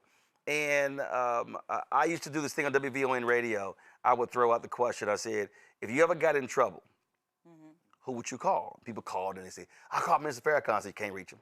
They say, I called Johnny Cochran. I'm like, you can't reach him. And they would do all these names, and I would tell them, I said, you literally were one person removed from reaching Reverend Jackson. Right. If you call Rainbow Push, they will put you through the office, and it would be either his late Chief of Staff, John Mitchell, or it would be one of the secretaries. You were one person removed. Yeah. And Allison Payne, longtime anchor, now deceased anchor, WGN, they were in Israel. And something happened in Israel, and they got detained. She didn't call the State Department. She didn't call the White House. She called Reverend Jackson. And within an hour, Reverend is on the phone with the leadership in Israel. And that issue got resolved. So I said to people, I said, if I ever get my ass in trouble anywhere in the world, I said, the first damn the White House, damn, even when Obama was there, I'm going to call Reverend Jackson first before anybody else get called. Yeah, he's really accessible. I've met him several times. I was too young to vote for him. When Cliff said that, I really related to that. But I can remember watching him like everybody else and thinking, yeah, that can happen. A black person can get elected president of the United States. He had, in 1988, beaten a bunch of people, Richard Gephardt, all those folks that he beat. He beat, Dick Gephardt was a House majority leader. Right. He beat Senator Joe Biden. Right. He beat Senator Paul Simon. Right. He cleaned these were all so major people. David Duke was low on the list down there. Remember, he ran and he got like 400 votes, whatever. Nobody cared. Nobody paid any attention to that. I wrote a piece called Big But- Black and the Seven Dulls. Pretty much. Dull white men. But the thing that I remember most is when I was at ABC News, I was working for Cokie Roberts. I was probably in my first year there. It was my first real job in journalism. And Reverend Jackson shows up on the scene and puts a bunch of pressure on ABC to diversify not only the producers, but the talking heads, all of which were white at that time. It was the 90s, you know. And I was working with Alelia Bundles, who was the great of Madam C.J. Walker. She was a producer there. She'd been a producer at NBC, and then she was a producer at ABC. She was the bureau chief, deputy bureau chief at ABC, actually, when I was there. At any rate, Reverend Jackson shows up, puts a bunch of pressure on the networks, not just ABC, but NBC and CBS. Yeah. You need to put more black people on. And then we actually did a thing within ABC of producing names of black talking heads for the producers. That all happened because of Jesse Jackson's pressure. So when you say like entering a room, I mean, he really entered that situation and changed it. And Reverend would show up without an appointment. Right, oh, absolutely. Let's be real clear. There'd be folks like, oh shit, who outside? Reverend Jackson. No appointment, he ain't call ahead, and he gonna meet with the president or the CEO of a company. It's really funny too to talk about just a little bit poverty, the poverty issue. Yes. I mean, I think Reverend Barber's the only one, after John Lewis's death, and Reverend Barber, the only person who's talking about multiracial coalitions, rainbow coalitions, black and white, and what poverty. He called fusion politics. Exactly. Was Reverend Jackson. And even in this day, we don't have too much of that, other than AOC and a few others. But the same problems that he has is what Jasmine Crockett is dealing with right now, right? You get somebody who's a really good speaker, a really vibrant personality, all that. white Democrats get afraid, they get worried. And so you're seeing the same shadow of that. Avis, again, folk who did not live through it, who didn't really fully understand it. Reverend Jackson was this massive pop culture figure. Yes. He was on Sesame Street. Yes. SNL numerous times. A Different World. He was doing shows in music. He was the black eulogist. Oh, no question. The eulogy at Jackie Robinson's funeral. Walter Payton's son posted on social media what happened when they were getting in the car. Rosa Parks' funeral as well. They're tight with Aretha Franklin. Aretha Franklin, of course, I told us so. There was a mosque, I think it was a Nation of Islam mosque in New Jersey that burned down. And she's talking to Farrakhan, and she says, have you heard from Jesse? And Farrakhan says, no, I have not. She says, you will tomorrow. And then she calls, Reverend Jackson called Farrakhan the next day. And people talk about Essence Festival being the largest festival in the country. What folks don't realize, these expos we have, that's not an Operation Breadbasket. The expos in Chicago would have 800,000 people, twice the size of Essence. If you read Martin Depp's book on Operation Breadbasket, Jackson 5 was there. One of their first performances with Reverend Jackson. Aretha Franklin, Bill Cosby. If you were a black entertainer, a black singer, actor, whatever, you knew exactly who he was. And so this massive figure, even in pop culture. Absolutely, and that to me is one of the things that made him so unique, because he was this person that intersected all of these different worlds, right? The entertainment industry, politics, obviously, religion, just the grassroots of our community. He was someone who's respected in each and every one of those spaces. And not only, I think he was respected in those spaces because he would speak truth to power. He would say those things that needed to be said that were not popular in some specific areas, in the highest realms of power in this nation. He would say what needed to be said. He would do what was needed to be done. And I find it very inspirational, especially right now, because we are living in a moment in which silence is our greatest enemy. And so many people who have a platform are silent in this moment, where we need courage, where we need bravery, where we need people who are willing to do what needs to be done and say what needs to be said, in spite of the fear that may in fact be permeating the land. He is the type of human that would do that in every circumstance, whether or not it was popular. And it is his courage that needs to inspire a new wave of bold leadership that, frankly, is missing in this moment, that we need greatly in this moment. Randy, after Obama's election, a lot of people abandoned Reverend Jackson. People were angry with comments that he made. They were upset by that. And there were a lot of folks who wouldn't put him on television and radio. I wasn't one of those folks. 2015, when, to understanding again, and again, this is 2015, Reverend Jackson began to go to Silicon Valley. So his whole thing wasn't just automotive companies. He began to articulate, he saw what was happening with the impact of Silicon Valley. And what he did was with Breadbasket, what they did was they would buy stock in the company, would buy a few shares, which gave them an opportunity to speak at the shareholders meetings. And one of the things, and how he understood the intersection of money and power in politics. He also understood that Verizon would do $50 billion bond deals.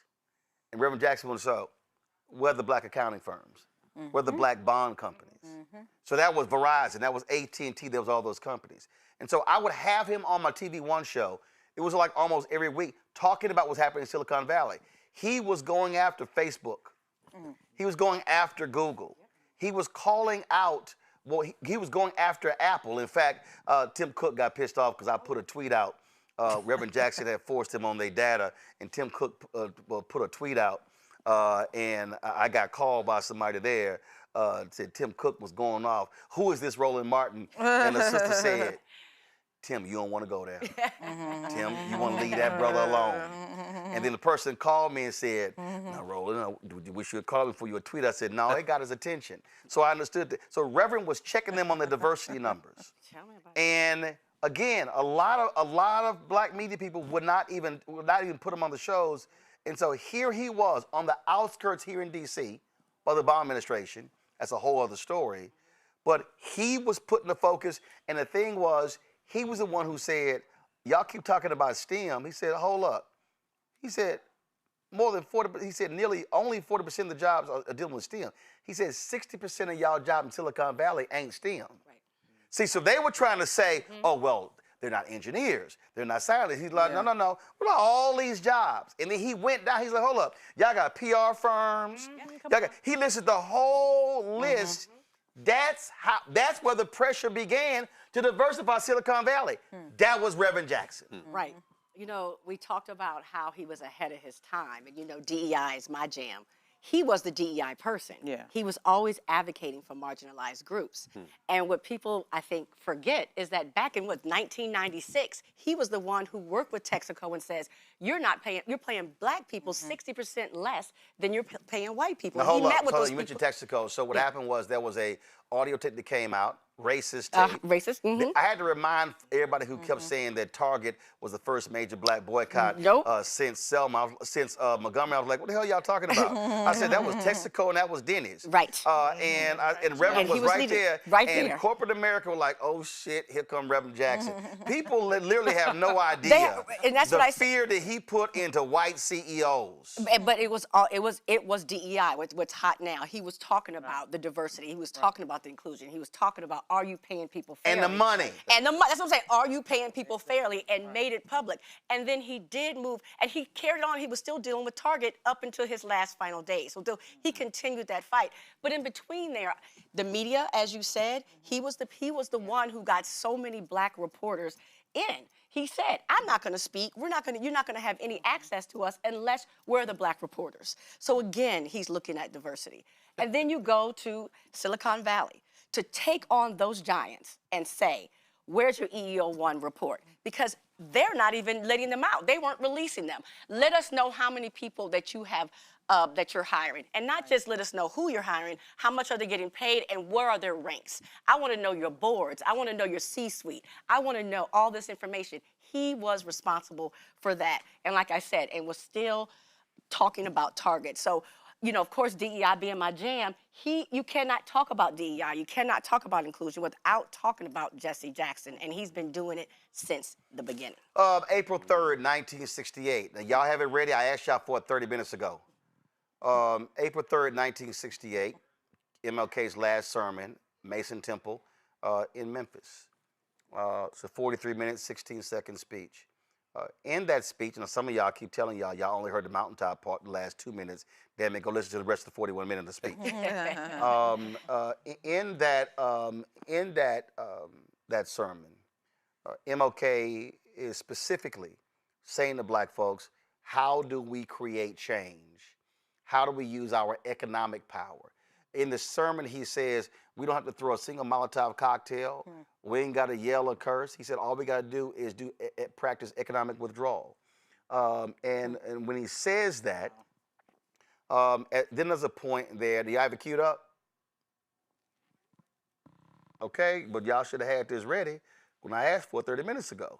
In that sermon, MLK references Reverend Jackson. At one point, he literally says, Jesse, what did you call it? And Reverend Jackson said, redistribute the pain. And King says, the sanitation workers are the ones feeling the pain.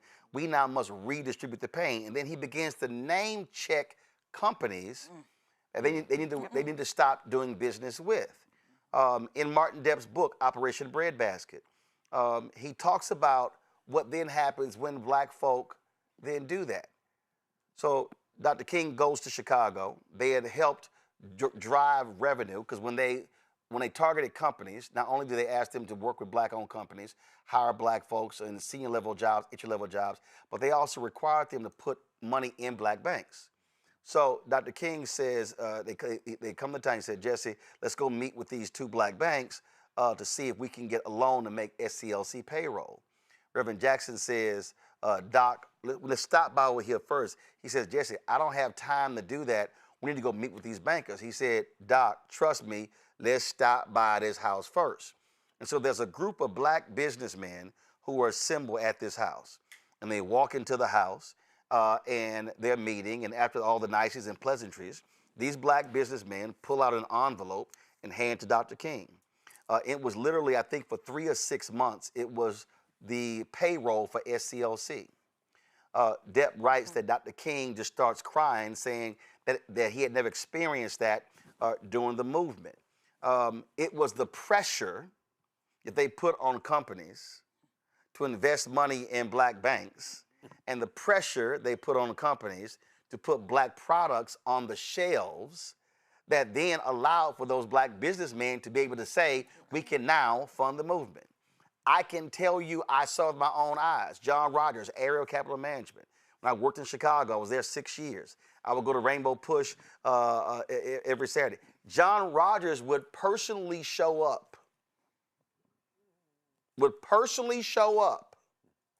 with his donation. And one day he had to leave early, and he said, let Reverend know I was here and make sure he gets this. Why am I saying that? A lot of people, and I've heard all y'all for years, a lot of people, you grifting, you selling out. But let me be real clear. What happened was a lot of black folks made lots of money from the activism of civil rights folk. But the same black folk didn't write checks back to fund the movement. And so when people were complaining about, well, Reverend, other groups went in and they would sit here and they would get donations for the organization, a lot of it was because a lot of black business folk got paid but did not then give back. Now, I ain't gonna name the company or name the president because some of y'all gonna have y'all hurt feelings. But there was a black company that was gonna lose a major contract. The black company called a certain politician. They said, we can't help you. And this black company then called Reverend Jackson. I got the story not only from the owner, but I got it from 2 other people, so 3 different sources. And the black company, the black owner went to Reverend Jackson and said, Reverend, if we lose this contract, we are out of business. That was a Friday. Reverend Jackson calls the CEO of the company and says, I'm gonna meet you at your office at 9 a.m. tomorrow. The company owner buys Reverend Jackson's ticket and another person's ticket, and they fly to the meeting. That company never lost the contract. This is a major black-owned company. It's still in existence because Reverend picked that phone up. And so the problem that so many of us have made is we want civil rights folk to fight on our behalf, well, then we don't want to fund the movement. And that has been the case for so long. Understand, Reverend Jackson has said this, Reverend Sharpton has said this, ain't no 401ks for civil rights activists. And so the mistake that black people make is we want black lawyers, black civil rights activists, black journalists, black media, fighting for them to get opportunities, but do they then cut a check back to those folk who help you get your contract? That's a problem a lot of us still have. They have it queued up. This is Dr. King, April 3rd, 68. Our agenda calls for withdrawing economic support from you.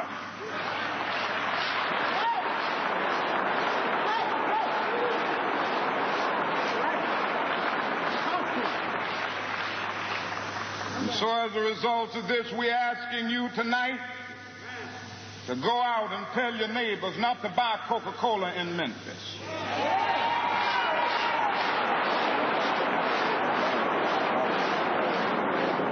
Go by and tell them not to buy Seal Test milk.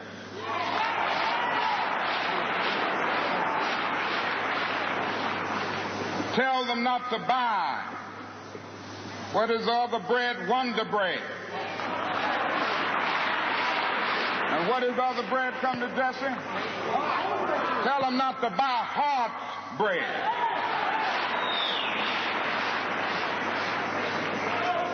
As Jesse Jackson has said, up to now, only the garbage men have been feeling pain. Now we must kind of redistribute the pain.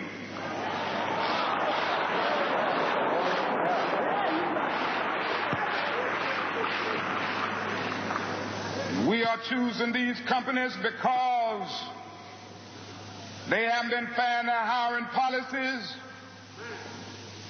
and we are choosing them because they can begin the process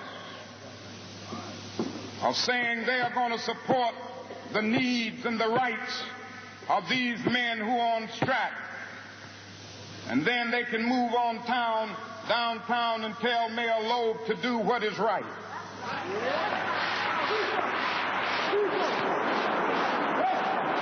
And not only that, we've got to strengthen black institutions. Folks, that is a sermon you definitely want to hear. Earlier today, Corbear sent me this video. This was a video Rainbow Push sent. That's the wrong video y'all got queued up. That ain't it. Sent me a video. Well, fine, don't worry about it. I'll do it myself. That I think you really want to check out while we're getting that queued up. Cora joins us right now. Very much an activist herself, not just simply was married to Marion Barry, former mayor of Washington, D.C. Cora, I really wish I saw a lot of stuff on social media. A lot of people were pissing me off who had no understanding of any history whatsoever. And I think, unfortunately, part of that is a person gets older and they sort of retreat from public life. Folk forget what they did. And then we get enamored with who comes on new. Just like politically, folk might think that Obama changed the whole world. But again, if Reverend Jackson don't change the rules, there ain't no Obama. There is no Reverend Sharpton without a Reverend Jackson. And we can go on and on and on. But the sheer force of this man, words literally cannot describe. Which one? Reverend Jackson.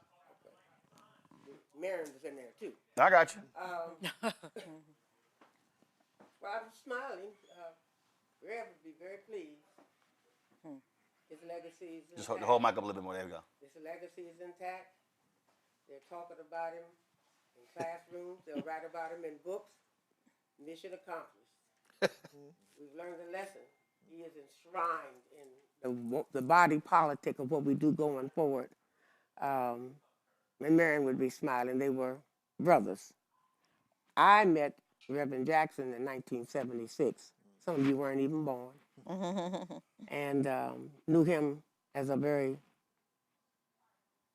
amazing, complicated person. All of these stories you tell and more. I mean, he was connected in all of the genres, and one of them was Hollywood and Motown, and one of his very dear friends was Uric Abner, who was a family member of mine, and we were all up in the Hollywood Hills one night, 50 years ago. This really happened. Started at 11 o'clock, some kind of way, Jesse was the topic. He was the topic at 5 o'clock in the morning. That actually happened. And that's when I realized that he just, he was in charge. And so he was a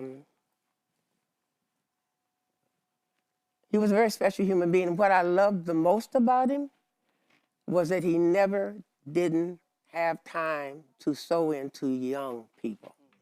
If you know me, you know I started something Southeast Tennessee Learning Center. My whole life has been young people.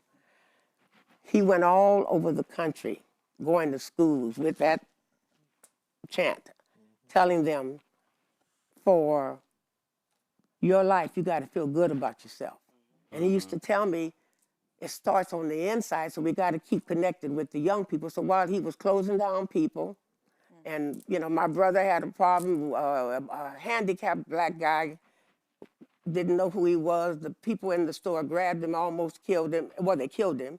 My brother walking back and forth, a protest of my brother, Bishop Masters, just how Rev operates, to your point, back and forth, him 5, 6 people, sometimes him by himself, about 2, 3 weeks. I said, well, what's happening? Well, we want them to do this, we want them to do that. I said, well, call Jesse.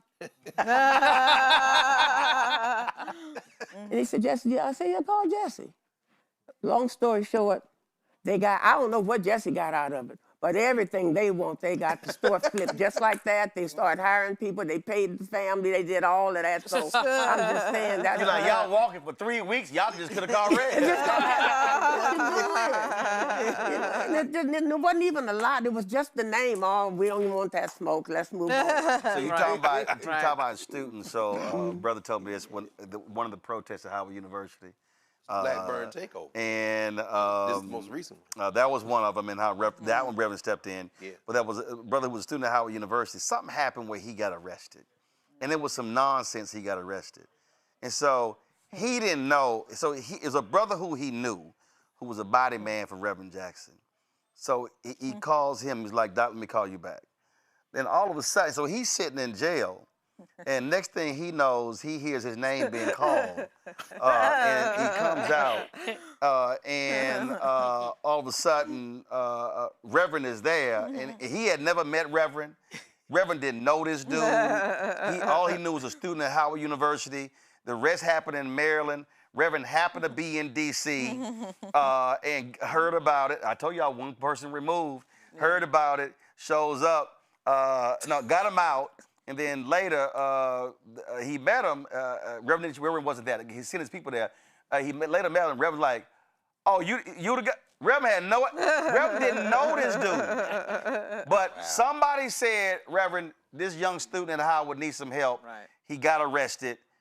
It was all jacked up. Wow. Reverend got it done. And that there are thousands of those stories. Yes. That's the whole point. But he and Marion, they were compadres. This you're about to cue up. Y'all have it?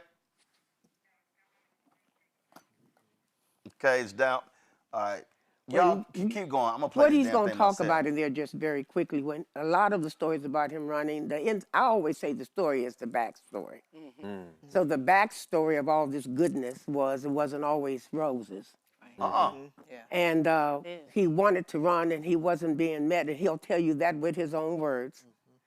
With resistance from, and he named mayors. I didn't name them, he named them. And then he said he got in, he called Marion and Marion, and they said, well, they said it ain't the right time, we're gonna make it the right time.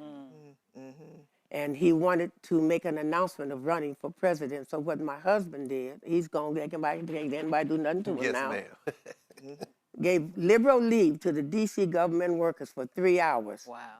They flooded the convention center. And Jesse had the biggest kickoff, and everybody, look at all the But it was all the people. It was just our people. Right. Smart. Right. Yeah, and I can tell you a whole lot of stuff they did for that run. So at the end of the day, when it was time for him to be at the convention, and there was a lot of controversy back and forth about who was going to nominate him, and at some point he came in the room, this is what I'm told, and said, what's going on? They said, oh, they're Rev, the catcher, blah, blah, blah, we want to nominate, we trying to decide. He said, no, my own boy gonna nominate me. He got me here, he gonna nominate me. And that's when Marion got up there and nominated him and called his name 400 times. Jesse Louis Jackson. 40 times, until after a while, the whole place was doing it. That was how they used to roll back there. We all read about it. That's real time stuff. This is the video you're talking about here. Check it out. I love Marion Barry. Marion Barry means who's our struggle. Person out of the desert. Many of us are deserts. We went to somebody else. Marion, he's been in Mississippi. Depths of deprivation where thousands of blacks were lynched. Marion left there running, period, demonstrating, fighting back, never gave up the struggle. I speak on behalf of the Jackson family. Rainbow family, we're all indebted to Marion. Marion, first for our struggle. He gave more than he got out. I want to first my thanks to Marion Barry. What he meant to me. We were talking about the election run for president. Yeah. And the idea was kicked around. Children made a move. Marion stepped up. She was the second to run. Reverend Dutch ran in 1848. He was first to run. She was saying I was served.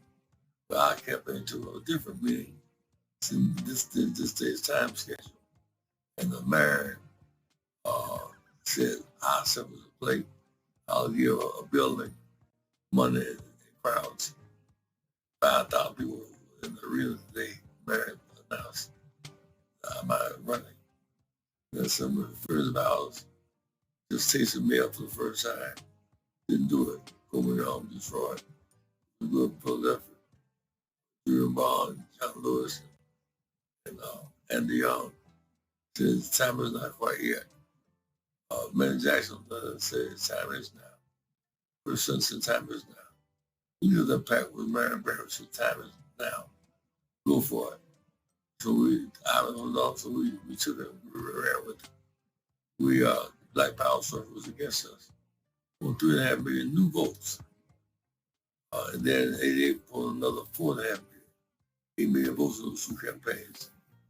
And the significance of that is that we chose not to be a third party, enhance the one we have, make more black Congress people, more black legislators, more black mayors, and brown mayors, really a rainbow coalition. First, my thanks to Mary. You mean so much to me, my brother. God bless you. This street is the least we can do for Mary. We'll have an awful lot. God bless you, Mary. Keep up alive. Powerful tribute there. One of the folks who also knew him quite well, I think he should be introduced as if God had a voice, he would have the voice of Reverend Otis Moss Jr. And Reverend Moss, are you there? Reverend Moss, are you there? Yes, I'm here. I am. How you doing? I'm doing great, saddened, but filled with memories and appreciation and thanksgiving for the life and the friendship of Reverend Jesse Jackson. Just share with us, your memories go back, just how impactful he was for our people, for this country, and for this world. Let me go back quickly to 1967, when Dr. King called a meeting to do a nationwide experience with Operation Breadbasket. And in that meeting in Chicago, on the University of Chicago campus, Dr. King announced that he was appointing the Reverend Jesse Jackson National Director of Operation Breadbasket. It was an exciting moment, although there were some who were not totally in concert. But that did not matter. The Reverend Jackson picked up the mantle of responsibility and carried it on. But guess what? Even before that, when Reverend Jackson was what we might call a field worker, he came into SCLC at the high salary of $35 a week and gave his all as a student in seminary. Gave unbelievable leadership in his early 20s. And that kind of dedication, energy, and willingness to go to work as a full-time student and also as a full-time staff member of SCLC, which led to the appointment by Dr. King of Reverend Jackson as National Director of Operation Breadbasket. And Reverend Jackson went forth and made Breadbasket a truly national program. And when he moved to People United to Serve Humanity, he carried the movement internationally. We sat together in negotiations with major corporations and opening doors. And I venture to say that there are many people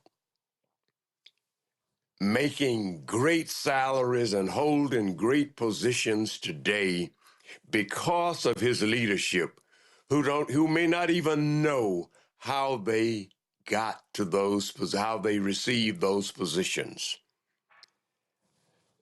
Sacrifice, struggle, danger, creativity, and much, much more. When the Reverend Jackson decided to make a run for the presidency,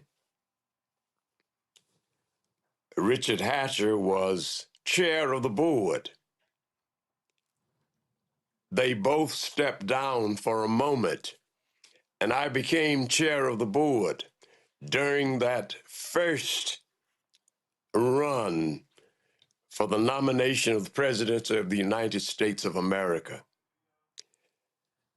That opened doors and literally reformed, and some might say transformed, the Democratic Party in terms of the DNC. His second run in '88 opened doors that were essentially, in the minds of many, unbelievable. I would venture to say that the Democratic Party and politics in America have not been the same since the two runs that Jesse Jackson made for the presidency of the United States. I repeat,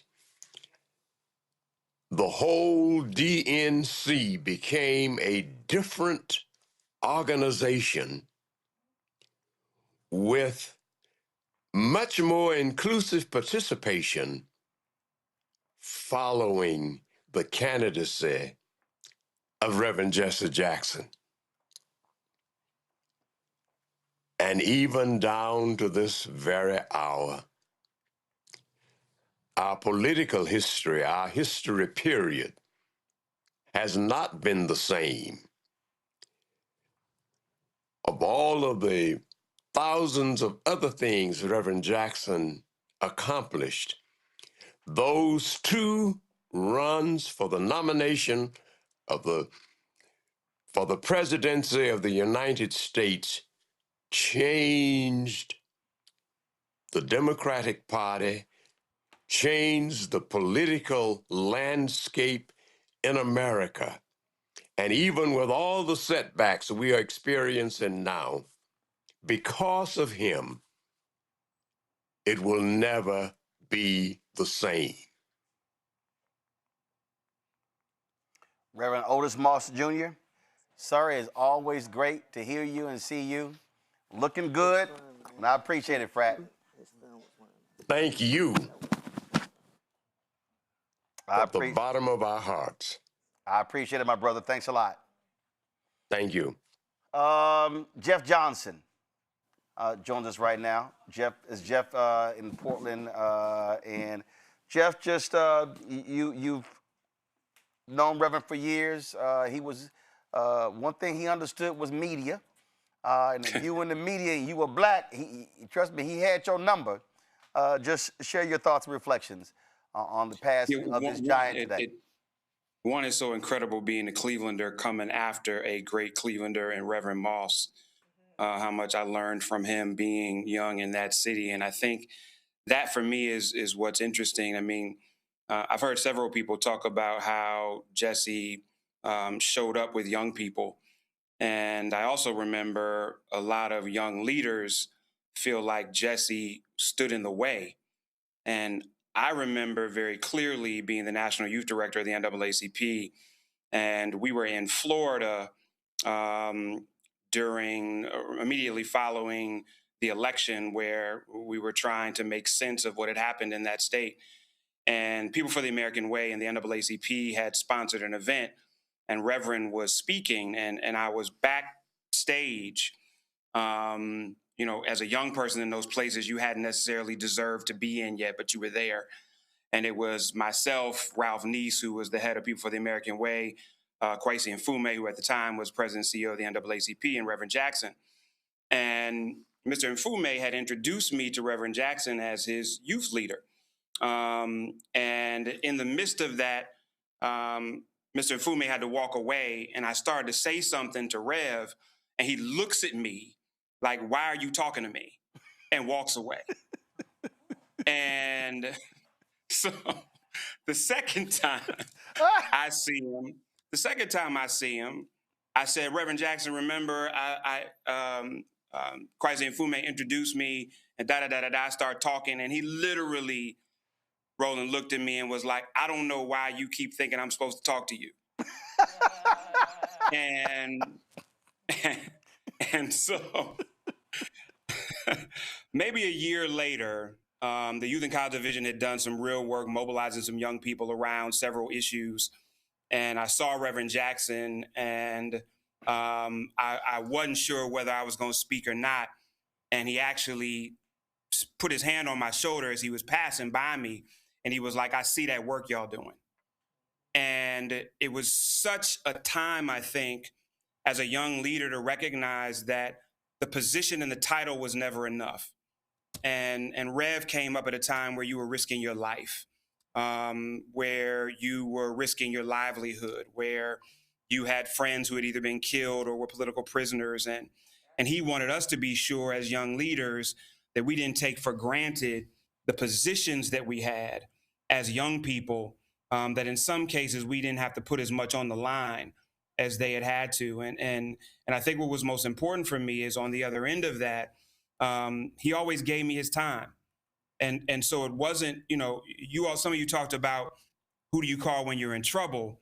Rev was who I would call sometimes when I just wanted to think through something. I mean, people talk about his charisma and his ability to move and the fact that there was no room, that he was a stranger, but people don't always talk about the depth of his intellect. Even in these last years, man, there would be one day you talk to Rev and he wouldn't be there at all. And then you talk to him 2 days later, and it's the most brilliant political commentary anybody in the country is giving. And so he was such if he gave you space for counsel, man, you were always winning. I never got off a conversation with him, whether I agreed or not, without seeing something in a way that I never would have been able to see it had I not talked to Rev. And so I think one of the interesting things, you hear people talk about Rev saying that, he really ran a marathon. But I think one of the interesting things is Rev was really the only primetime dude from his era that didn't get assassinated. And when you talk about what it means, like, Roland, you know this, our community talks grace well, but we don't give grace well. Mm-hmm. And when you are a primetime leader, he was the first real primetime leader we watched get old. And there was so much nuance to that about how we embraced him and didn't embrace him. Yeah. What we criticized him for. Yeah. And what we didn't know we should praise him for. And he never complained about it. He just wore it. Because I think he understood at the end of the day the responsibility that comes with the level of leadership that he had. And I think the last thing, Ro, is that that dude was hilarious. And his sense of humor was incredible. And I think one thing that a lot of people don't know is that he did not like fancy restaurants. Like, he would meet these CEOs and he would have people take him to the steakhouse and Thai and sushi. But you know, that Greenville, South Carolina was always in him. And he wanted some soul food.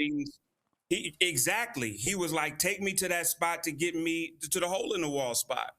And he never lost his common touch, despite all of the unbelievable places. And I think one of the things that I regret more than anything else is that many of us did not come together the way I think we should have. There should be a Jesse Jackson Center for Electoral Politics. There should be an institution that carries in an intellectual way, in a pragmatic way, in a strategic way, this unbelievable political mind that is unlike, I think, any that we will ever see in our lifetime again. I agree. Jeff Johnson, I appreciate it, Frat. Thanks a lot. Appreciate you, brother, always. Melanie Campbell, I know you have to go, but I do want you to speak to this here. Reverend Jackson comes out of, whether we want to be honest or not, a church, a paternalistic church system. I don't know of any other civil rights leader who put women in positions of power and gave them opportunities to lead. And also get mentored by Reverend Willie Barrow. Yeah. Right? And the women he touched, Mignon Moore, Donna Brazil, and so many others. And so, you know, he fought for, he would know about the civil rights, you know, about human rights, but he also fought for women's rights, labor. Cleola Brown sent me a text from APRI, and somehow she couldn't get in the building, just so you know. She was trying to get here. Yeah, she was trying to get on. But, you know, just the way he showed up to so many components of our movement, which we talked about tonight, but one that I'm glad you're bringing up is what he did when it came to showing up for women. Yep. And showing up for Black women and making sure that, you know, Black women's leadership was lifted up. So I will never forget those shoulders I know that I stand on in this role, in this movement. And so Reverend Jackson is someone that with Jeff Johnson, we can't let that legacy go. Because I know there were young people who I talked to today in my own office who just in being able to be a part of what was happening, because you say, let your life speak for you. On social media at 5 o'clock in the morning, as soon as I saw it, and I just picked up my phone and his legacy spoke that early in the morning. People were just responding and the kinds of messages that were put out there. You know, sometimes we don't get the love till you're gone. Yep. But never get it. You never get it till you're gone. But the way our community and young people want to know, and they have to know the legacy of Reverend Jackson in order for us to get through the time we're in right now. Yeah. Right. And so that we know that we've been here before in so many ways. And so the legacy I think he leaves is us finding our people out of this and finding the new opportunities that you talked about, Greg, to make sure that we continue to find ways to be independent. Now, we can talk about debate how we get to the independence. I don't want to start having a heart attack because we talk about independent voters. That's another debate. But really, we have to do that because without getting myself in trouble, because I'm nonpartisan, but particular, we have to find ways to leverage, and we have that roadmap that he left for us. And let's just get this done. We have to get our people through this. And thank you for the opportunity to lend my stories into this tapestry tonight. Mel, we appreciate it. Omega Psi Phi, Reverend Jackson's fraternity, posted this on social media. Spring 1960 Initiative Pi Psi chapter is a towering figure in the global struggle for justice. A former second vice Grand Basileus, his loyalty to the Omega Psi Phi Fraternity Incorporated has remained constant across generations. From the lunch counters of Greenville to the halls of global diplomacy, Brother Jackson has marched, spoken, and negotiated with fearless conviction. He founded Operation Push and the Rainbow Coalition, forging new paths in education, economic equity, and political action. 2 groundbreaking presidential campaigns, over 40 honorary doctorates, a Presidential Medal of Freedom. Whether rallying laborers, confronting apartheid, or lifting the voices of the marginalized, Brother Jackson has walked the walk, decade after decade. A man of mission, legacy, and vision. A son of Omega, a servant of the people, a living symbol of purpose and action. I was born in the slum, but the slum was not born in me. And it wasn't born in you, and you can make it. Wherever you are tonight, you can make it. Hold your head high. Stick your chest out. You can make it. It gets dark sometimes, but the morning comes. Don't you surrender. Suffering breeds character. Character breeds faith. In the end, faith will not disappoint. You must not surrender. You may or may not get there, but just know that you are qualified. And you hold on and hold out. We must never surrender. America will get better and better. Keep hope alive. Keep hope alive. Keep hope alive. If y'all see me tearing up, that speech, that's 88. I've had that speech on my phone for a long time. I listen to that speech several times a year. And I remember I posted the last 7 minutes on social media, and it was stunning the number of people who were blown away by that.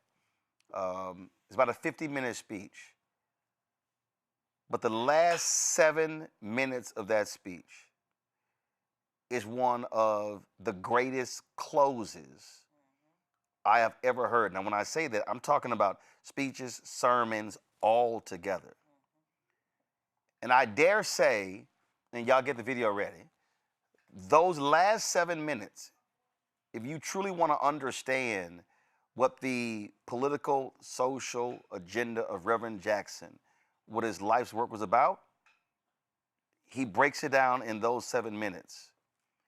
And you have to understand, we talked about it earlier, what that moment was like. Watching that speech, 1988, in Atlanta, and it was a hard-fought primary. And again, how Reverend Jackson rolled on his bus tour to Atlanta like he was the nominee. And to understand where black folks were, he opens this speech. First of all of his children are on the stage introducing him. So Yusef, Jonathan, Jesse Jr., Santita, Jackie, they're all on stage. Then he references Rosa Parks, who's there. President Jimmy Carter is there. So you're in Atlanta, and this is how he ends that speech. And then America, as we go forth to September, October, November, and then beyond, America must never surrender to a high moral challenge. Do not surrender to drugs. The best drug policy is a no first use. Don't surrender with needles and cynicism. Let's have no first use on the one hand, or clinics on the other. Never surrender, young America. Go forward. America must never surrender to malnutrition. We can feed the hungry and clothe the naked. We must never surrender. We must go forward. We must never surrender to illiteracy. Invest in our children. Never surrender and go forward. We must never surrender to inequality. Women cannot compromise ERA or comparable worth. Women are making 60 cents on the dollar to what a man makes. Women cannot buy meat cheaper. Women cannot buy bread cheaper. Women cannot buy milk cheaper. Women deserve to get paid for the work that you do. It's right and it's fair.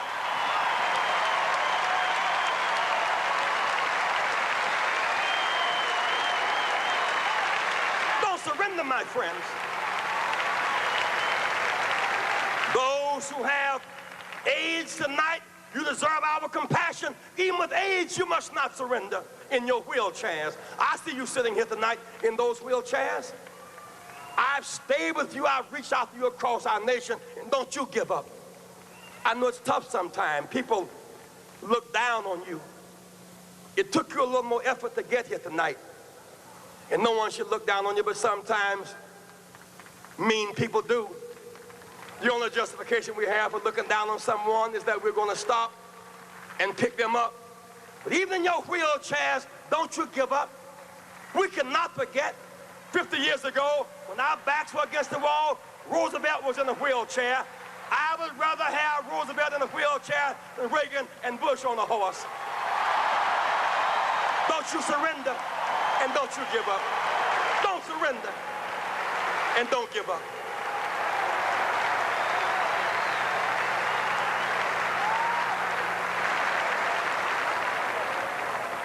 Why can I challenge you this way? Jesse Jackson, you don't understand my situation. You'll be on television. You don't understand. I see you with the big people. You don't understand my situation. I understand. You see me on TV, but you don't know the me that makes me me. They wonder why does Jesse run? Because they see me running for the White House. They don't see the house I'm running from. I have a story.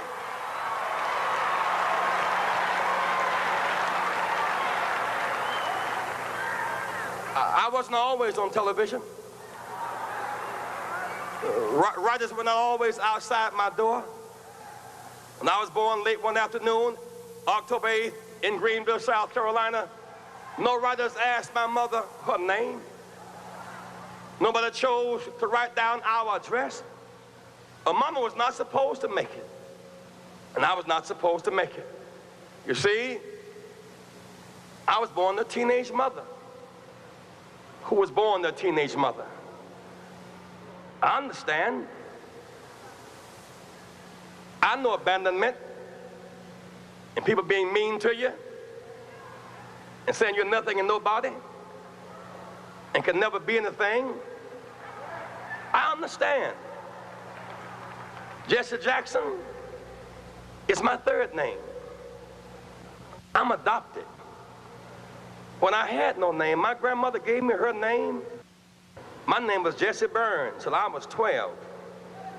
So I wouldn't have a blank space, she gave me a name to hold me over. I understand when nobody knows your name. I understand when you have no name. I understand. I wasn't born in the hospital. Mama didn't have insurance. I was born in the bed at house. I really do understand. Born in a 3-room house, bathroom in the backyard, slop job by the bed, no hot and cold running water. I understand. Wallpaper used for decoration? No. For a windbreaker. I understand. I'm a working person's person. That's why I understand you, whether you're black or white. I understand work. I was not born with a silver spoon in my mouth. I had a shovel programmed for my hand. My mother, a working woman. So many days she went to work early, with runs in her stockings. She knew better, but she rolled runs in her stockings so that my brother and I could have matching socks and not be laughed at school. I understand. At 3 o'clock on Thanksgiving Day, we couldn't eat turkey because Mama was preparing somebody else's turkey at 3 o'clock. We had to play football to entertain ourselves. And then around 6 o'clock, she would get off the Alta Vista bus and we would bring up the leftovers and eat our turkey, leftovers, the caucus, the cranberries, around 8 o'clock at night. I really do understand. Every one of these funny labels they put on you, those of you who are watching this broadcast tonight in the projects, on the corners, I understand. Call you outcast, low down, you can't make it, you're nothing, you're from nobody, subclass, underclass. When you see Jesse Jackson, when my name goes in nomination, your name goes in nomination. I was born in the slum, but the slum was not born in me. And it wasn't born in you, and you can make it. Wherever you are tonight, you can make it. Hold your head high. Stick your chest out. You can make it. It gets dark sometimes, but the morning comes. Don't you surrender. Suffering breeds character. Character breeds faith. In the end, faith will not disappoint. You must not surrender. You may or may not get there, but just know that you are qualified. And you hold on and hold out. We must never surrender. America will get better and better. Keep hope alive. Keep hope alive. Keep hope alive on tomorrow night and beyond. Keep hope alive. I love you very much. I love you very much. Sarah, that is, you said you were there. Me too. Me too. I said so little, and I know so much, and that's hard to do. But you made a point about Jesse. He's brilliant. He was very brilliant. Probably one of the most brilliant persons I've ever known. And he was so brilliant that people took it for granted. And he used to say to Marion, people make fun of me because I rhyme, but it's hard. You tried. Rhyming is hard. You tried. And making fun of me. I mean, it was just a fundamental way they talk. But of all of the speeches, because my passion beyond young people is voting, and anybody in this room knows me knows that. The 30th anniversary of the March on Washington, Jesse gave a speech, to me, one of the best speeches he's ever given, or anybody else has given. Hold up. You're mic'd up. Okay, go ahead. Keep going. Am I mic'd up? There you are. Keep going. And I titled the speech, Rocks Just Laying Around. I don't know if you're familiar with that speech. It was after the 1980 election, the election of Reagan, the loss of Jimmy Carter for his second term. And he got up and he talked about the Bible story of David and Goliath. And how David didn't have anything. He had a slingshot. And he looked around and he saw the rocks. And he took those rocks and he used those rocks and he slayed that giant. And he talked about how many black people in all of these major states that were registered to vote and did not vote. And the percentage of the people who did not vote were far beyond the percentage that Reagan won. He said you were just rocks just laying around. It was such a brilliant, and he went on and he had the statistics state by state. He gave the numbers and it had profound impact on me. And I consider that one of his greatest speeches. And when I was a professor of political science that year, so that was in August, it was the reenactment of the March on Washington. I went into the classroom, had my big old folder of stuff, and they said, Mrs., which one of my names was it then? Let's just say Masters, we'll be safe with that one. That goes through all of them. But what do you have? I said, I have voter registration forms. I'm putting them right here. I can't make you vote, but you're going to register. You will not be rocks just laying around, not sitting in here. And I mean, that kind of parable, he permeated this country, many, many, many. And he has, you couldn't hear him, but they had closed caption. Please send it to them. He gives the statistics in his diminished state. He gives the statistics of how many black people voted more than anybody else. He talks about that. And that was 2 years ago. And so you know he was ill then, but he had everything in him to say that this is important. And you should know these statistics. So my heart is warm when I see you all doing all this. I'm a teacher. So I don't want to reiterate anything you said. Just keep on with the legacy. Tell the story. Write about it. Preach about it. You mentioned David. the first book Barbara Reynolds did, go to my iPad, was called Jesse Jackson, America's David. Julian, you talked about that night. You know, I don't know, Roland. Right this minute, I feel both devastated and happy. The devastation is the loss, but the happiness is the freedom that Reverend has, because he's not in pain anymore. That's right. Because he's, and because we're here. And thank you for this opportunity for us to ruminate about this brother. I mean, I could tell y'all stories all day long about, when one day he said, Malvo, just sit down and shut up. I said, what, Reverend? He said, do you want me to repeat myself? I said, no, thank you. And then I kept talking. So he told you what MLK told him? Well, it was funny because I said, no, thank you. And I kept talking. He said, what did I say? I said, I'm not going to repeat that. But, I mean, we had great times. And as Cora says, he was utterly brilliant and could connect everything, literally everything. He also really, I mean, he could talk to the pauper and the prince, you know, without changing a beat. But he had more empathy for the pauper. And you often saw that. You'd be talking to Reverend and somebody would come up, somebody who had a problem, and he'd stop immediately and what can I do for you, baby? And like you said, if you needed to call. So I'm thinking back to San Francisco, 1984, where I was a young politician type, never got elected to anything, but that's another story. Ran for the Board of Supervisors in '84, actually put anti-apartheid legislation on the ballot in '84. That was what I was doing. Didn't get tenure because I was too political, which was fine with me. I didn't like the people that much anyway. But Reverend, he was like a North Star to me. You know, and that speech, I'm so glad that you ran it. That speech, it was just so powerful. And it really energized everybody.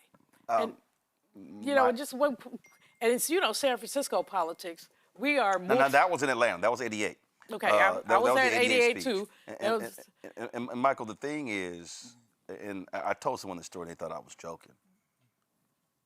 But every time I moved to tears listening to that, because what he is describing, he's literally describing in that 7 minutes the Black experience.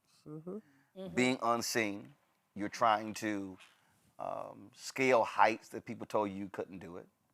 When he left South Carolina, the governor gave him a letter. He goes to Chicago. Daley, the mayor, says, "Oh, you can work a toll booth."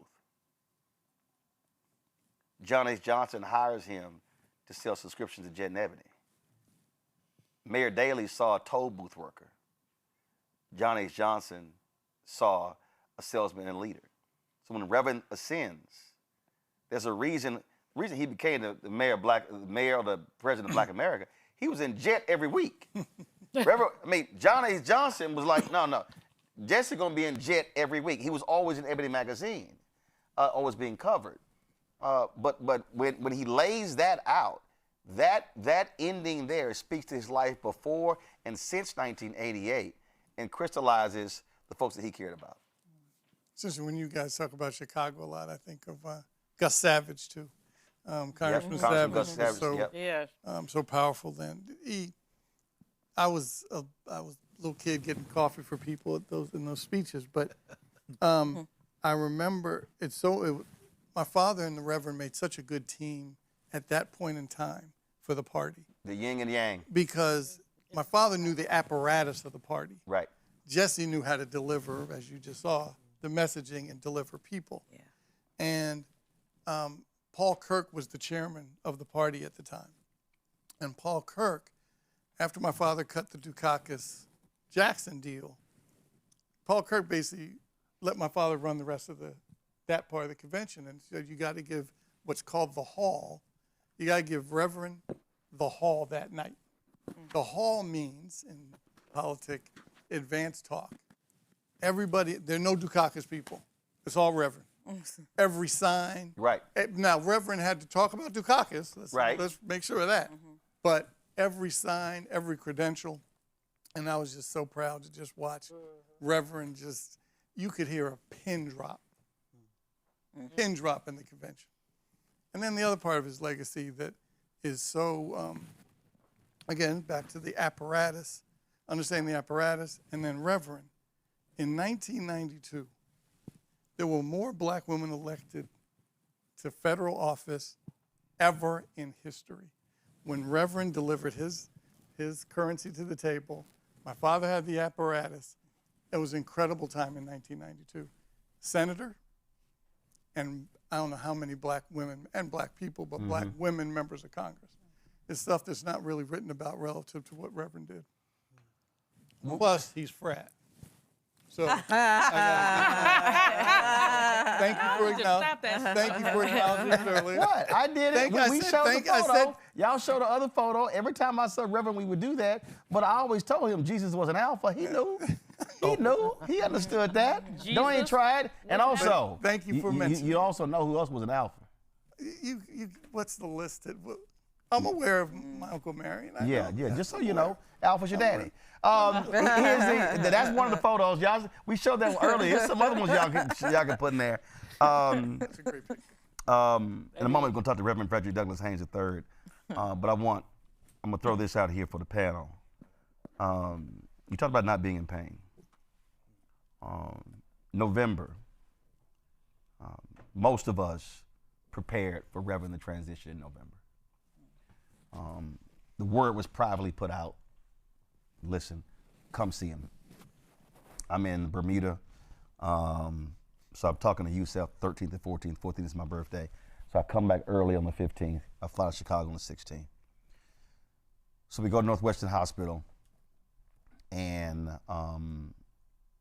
basically the doctors were like, Reverend's organs are shutting down. But here's what happens. So he's laying in a bed. And Reverend, we're all sitting there, and I'm sitting on his right side, holding his hand. Reverend Meeks is over here, and the others. So we're talking. Y'all seeing right there. That's a screenshot, but we're gonna play a video in a second. We're talking, and all of a sudden he goes, Coke. Now Yusef's like, Daddy, you can't have no Coke. You need to drink some water.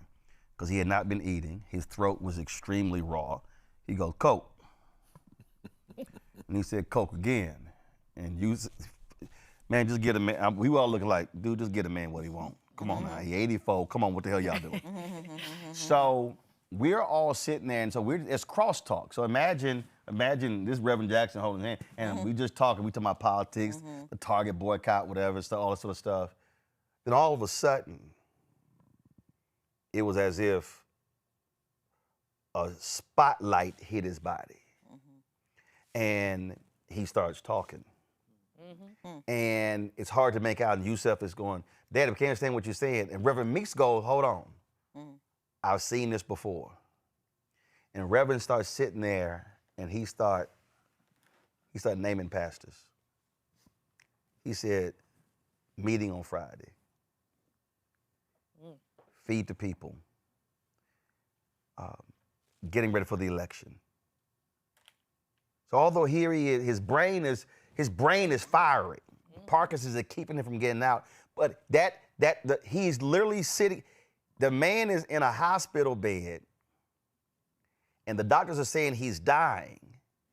He is laying in the bed, calling for a meeting 5 days later. So when they put that press release out, when he said the Reverend called for 20,000 pastors around the country, that's literally what was happening. But he wasn't just talking about to feed the people. He was actually talking about the upcoming elections as well. And so what happens is, so I step out, other people come in, I'm like, sit by the Reverend. I go into the family room, we're all in there. And literally we're over there talking about planning the funeral, all different things like that. And then like, hey, Roland, Reverend's calling you. So I go back in. So then we talking again. So I'm come take a seat, spend time, Reverend, go back. He calling you again. This happened like 5 times. Reverend was not interested at that moment in people saying, oh, Reverend, we love you. He wanted to talk about politics and organizing. Yep. He did not want to sit here. He was like, this is not a I ain't gone. I'm watching this, and this man is literally sitting here trying to plan a meeting 5 days later that he can't go to.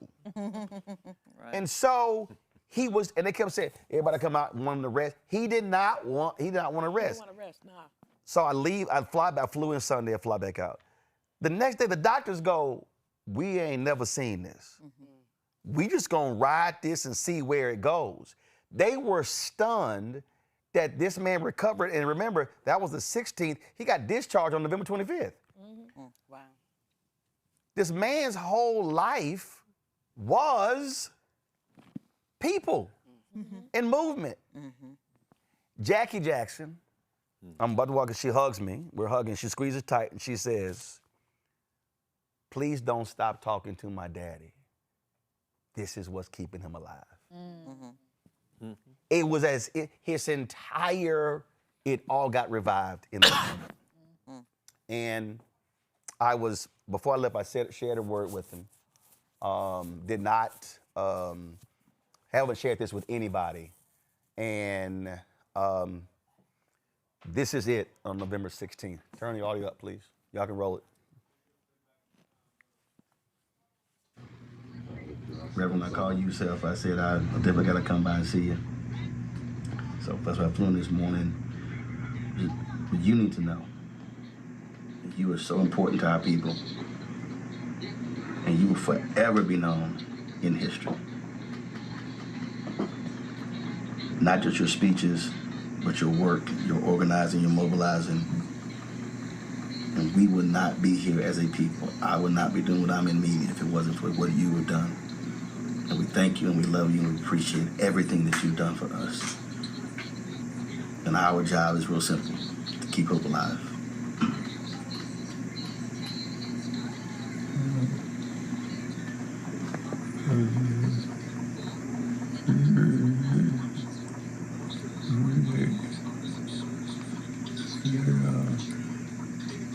Rob called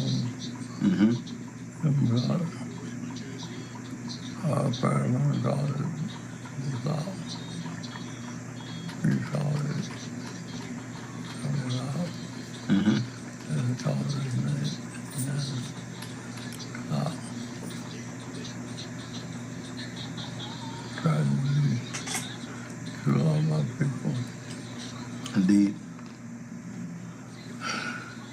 It was helping me to fight people to determine, all that. Absolutely. I appreciate it, my brother. You be well. Hello.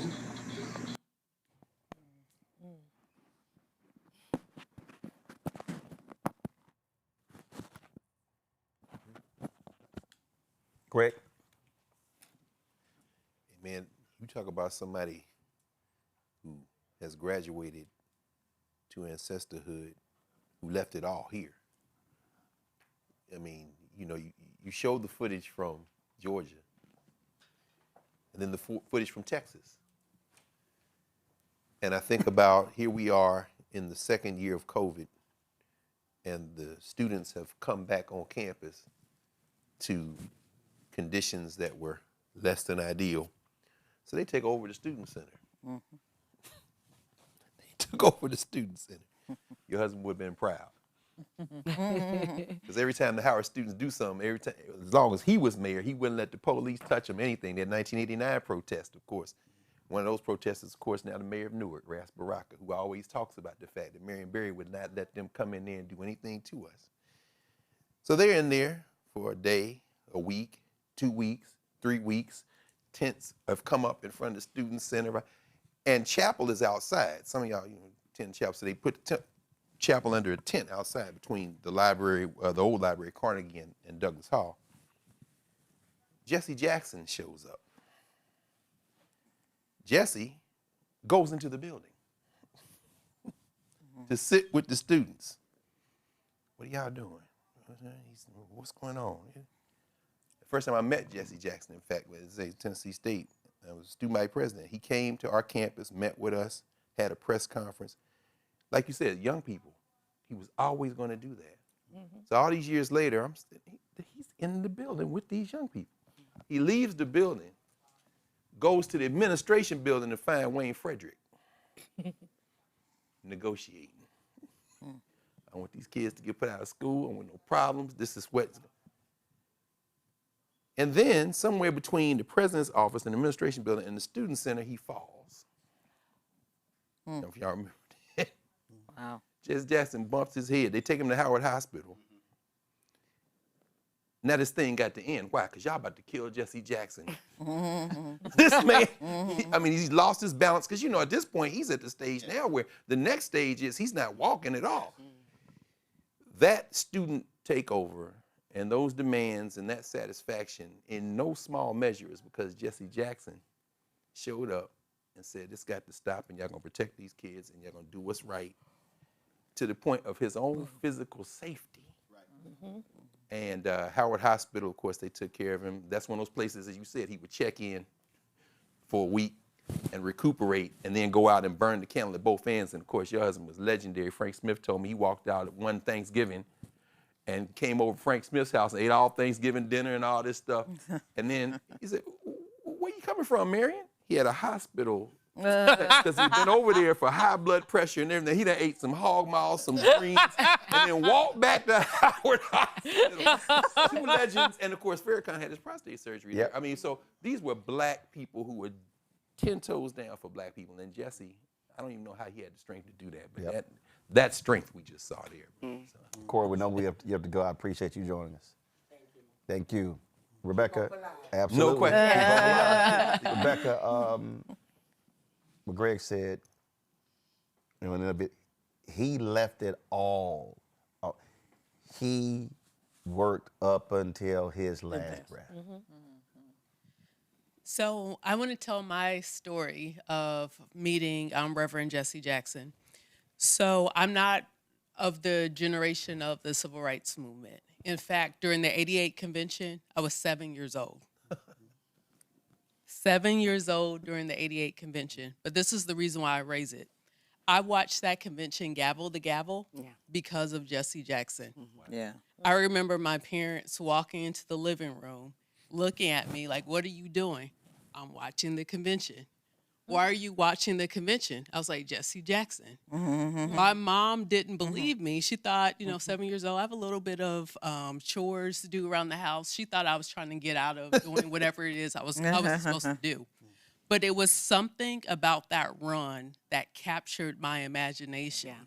And I literally watched a political convention gavel to gavel. Wow. And I was able to tell my parents about the speeches, about what was said, the topics, what was talked about. So now fast forward to July 2006, I'm in law school. I'm doing a clerkship with the NCAA in DC for the summer. And I find out that the Voting Rights Act is up for reauthorization. And it's being debated on the Senate floor. So it is Senator Kennedy, it's Senator Clinton, it's Senator McCain, all these other people debating the Voting Rights Act that day. So I managed to get a ticket to go sit in the Senate gallery to watch it. There's only like 2 other people there. The Capitol Hill intern who had to escort me into the Senate gallery, and then one other person. And I'm just watching the speeches about how important the Voting Rights Act is. Because, every 25 years, it's sunset, because apparently having permanent voting rights in this country is not something that the 1960s Congress decided that was important. So every 25 years. So as I'm sitting there, 2 people walk in. It's Reverend Jackson and it's Judge Mathis.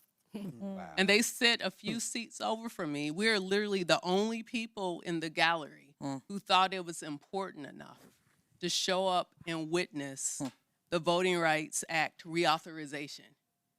And so once again, I was 7 years old in '88. So now this is 2006. even though I'm not a part of the civil rights generation, what it taught me was it doesn't matter how old you get, it doesn't matter if the cameras go away. You still have to show up and be a witness to history. And so for me, that was the first time, not the last time I met him, but that was the first time that I met him. And that's the impression of Reverend Jackson that I'll always keep. Tributes have poured in from all around the world. Brittany Noble, the Black Star Network, has some of those. Brittany, what have folks been saying on social media and statements? Folks like President Barack Obama, President Bill Clinton, Secretary Hillary Clinton, and others. Take it away. Well, Roland, I want to start with a family statement. It is with profound sadness that we announce the passing of civil rights leader and founder of the Rainbow Push Coalition, the Honorable Reverend Jesse Louis Jackson Sr. He died peacefully on Tuesday morning, surrounded by his family. His unwavering commitment to justice, equality, and human rights helped shape a global movement for freedom and dignity. A tireless change agent, he elevated the voices of voiceless. From his presidential campaigns in the 1980s to mobilizing millions to register to vote, leaving an indelible mark on history. Reverend Jackson is survived by his wife, Jacqueline, their children, Sunita, Jesse Jr., Jonathan Yusuf, Jacqueline, daughter Ashley Jackson, and grandchildren. He was preceded in death by his mother, Helen Burns Jackson, father Noah Lewis Robinson, and stepfather Charles Henry Jackson. Our father was a servant leader, not only to our family, but to the oppressed, the voiceless, and the overlooked around the world. The Jackson family said, we shared him with the world, and in return, the world became part of our extended family. His unwavering belief in justice, equality, and love uplifted millions, and we ask you to honor his memory by continuing the fight for the values he lived by. His school, North Carolina A&T University, sent this out on X. North Carolina A&T State University students, faculty, staff, and more than 70,000 alumni deeply mourn the passing of Reverend Jesse Jackson, a 1964 classmate, alumnus, global civil rights icon, and friend. His was a life truly well lived. Our hearts and thoughts and prayers go out to the Jackson family. Former President Barack Obama sent this out on X. Michelle and I are deeply saddened to hear about the passing of a true giant, the Reverend Jesse Jackson. We will always be grateful for Jesse's lifetime of service and the friendship our families share. We stood on his shoulders. We send our deepest condolences to the Jackson family and everyone in Chicago and beyond who knew and loved him.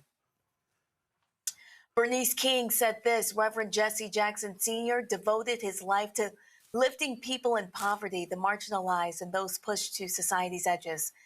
Through Operation Push, he pushed barriers and opened doors so Black people and other excluded communities could step into opportunity and dignity. With the Rainbow Coalition, he cast a bold vision of an inclusive society, uniting people across race, class, and faith to build power together and expand the table of economic opportunity. He was a gifted negotiator and a courageous bridge builder, serving humanity by bringing calm into tense rooms and creating pathways where none existed. My family shares a long and meaningful history with him, rooted in a shared commitment to justice and love. As we grieve, we give thanks for a life that pushed hope into weary places. May we honor his legacy by widening opportunity, uplifting the vulnerable, and building the beloved community. I send my love and prayers to the Jackson family. Al Sharpton reacted on X this morning as well. He said, my mentor, Reverend Jesse Jackson, has passed. I just prayed with his family by phone. He was a consequential and transformative leader who changed this nation and the world.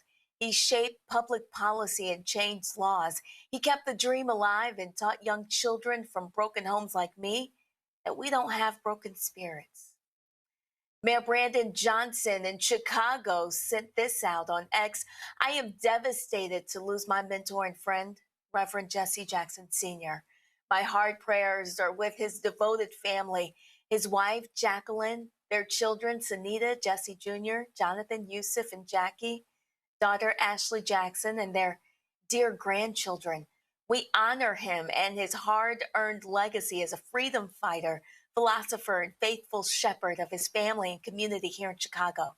I am personally grateful for Reverend Jackson and his family embracing me and our city with his wisdom and guidance. His friendship, counsel, and prayers had a deep impact on my family. In honor of Reverend Jackson's service and as our city mourns, the Chicago flag will lower to half staff. We thank all of the Chicagoans who served as volunteers in Reverend Jackson's organization, providing decades of mutual aid throughout Chicago. We know his message of justice and empowerment reverberated worldwide as the leader of the Rainbow Push Coalition and Operation Breadbasket. Reverend Jackson's unwavering courage extends beyond his notable civil rights leadership with Reverend Dr. Martin Luther King Jr., as he lent his support to countless humanitarian efforts at home and abroad. Reverend Jackson served as the first executive director of Kenwood Oakland Community Organization here in Chicago, and as an international human rights advocate and spiritual advisor to world leaders. Reverend Jackson's mission always centered the strength and liberation of our Black community, but his mission always extended to all who needed empowerment by cultivating a rainbow of power that could shine through every storm. Reverend Jackson intimately understood that what was at stake in affirming the humanity of working people, he never lost sight that those fighting for justice are entitled to the most basic needs of health and nutrition, housing, education, and jobs in order to achieve their greatest potential. Reverend Jackson held strong to his truth that we all are somebody. He preached that the flame of hope exists in all of us, and it is our power and responsibility to unify that flame amongst our neighbors to improve our present conditions and secure a future where we can all thrive. As we lift up his life and wrap our arms around his family and all those who loved him, I ask you to anchor your hope in action to honor Reverend Jackson's enduring contributions. He believed in you and found hope in humanity. Do something today to keep hope alive. Kamala Harris said this: Reverend Jesse Jackson was one of America's greatest patriots. He spent his life summoning all of us to fulfill the promise of America and building the coalitions to make that promise real. A son of Greenville, South Carolina, Reverend Jackson first rose to the national stage as one of the young leaders of the civil rights movement. His presidential runs in 1984 and 1988 electrified millions of Americans and showed them what could be possible. From Washington, D.C. to the Bay Area, from the Mississippi Delta to Appalachia, from South Africa to the south side of Chicago, Reverend Jackson gave a voice to people who were removed from power and politics. He let us know our voices mattered. He instilled in us that we are somebody, and he widened the path for generations to follow in his footsteps and lead. As a young law student, I would drive back and forth from Oakland, where I lived, to San Francisco, where I went to school. I had a bumper sticker in the back window of my car that read Jesse Jackson for president. As I would drive across the Bay Bridge, you would not believe how people from every walk of life would give me a thumbs up or a hunk of support. They were small interactions, but they exemplified Reverend Jackson's life and work, lifting up the dignity of working people, building community and coalitions, and strengthening our democracy and nation. I was proud to partner with and learn from him on his work throughout my career, and I'm so grateful for the time we spent together this January. Reverend Jackson was a selfless leader, mentor, and friend to me and so many others. Doug and I are praying for Jacqueline, their children and grandchildren, the Rainbow Push Coalition, and millions of people across our country and around the world whose lives he impacted. Today and every day, we will carry his call to keep hope alive. And former President Bill Clinton said this: Hillary and I are deeply saddened by the passing of Reverend Jesse Jackson and give thanks for his long, good life. We were friends for almost 50 years since we met in 1977 at the 20th anniversary of the integration of Little Rock Central High. From his early days working with Dr. Martin Luther King Jr. to his founding of the organizations now united as Rainbow Push, to his efforts to free innocents and promote fair elections around the globe, Reverend Jesse Jackson championed human dignity and helped create opportunities for countless people to live better lives. Throughout it all, he kept marching to the music of his conscience, his convictions, and his causes. Reverend Jackson never stopped working for a better America with brighter tomorrows, including his historic campaigns for the presidency in 1984 and 1988. He championed the concerns of Black, Latino, Asian, and lower income white Americans. I will always be grateful for the friendship he gave Hillary, Chelsea, and me. Proud to have nominated him as my special envoy for the promotion of democracy in Africa, and honored to present him with the Presidential Medal of Freedom. Hillary and I loved him very much. Our hearts and prayers go out to Jackie, their children and grandchildren, and all the people across America and around the world who were inspired by his service to humanity. The NAACP said this: rest in power to Reverend Jesse Jackson. Today we honor a giant whose voice, courage, and love for our people shaped generations. Reverend Jesse Jackson was not only a civil rights icon, he was family to the NAACP. His legacy sits at the heart of our work and at the center of this nation's fight for justice. We carry his light forward. Senator Joyce Beatty said this: today our nation mourns the loss of Reverend Jesse Louis Jackson Sr., a towering figure in the fight for justice, voting rights, and human dignity.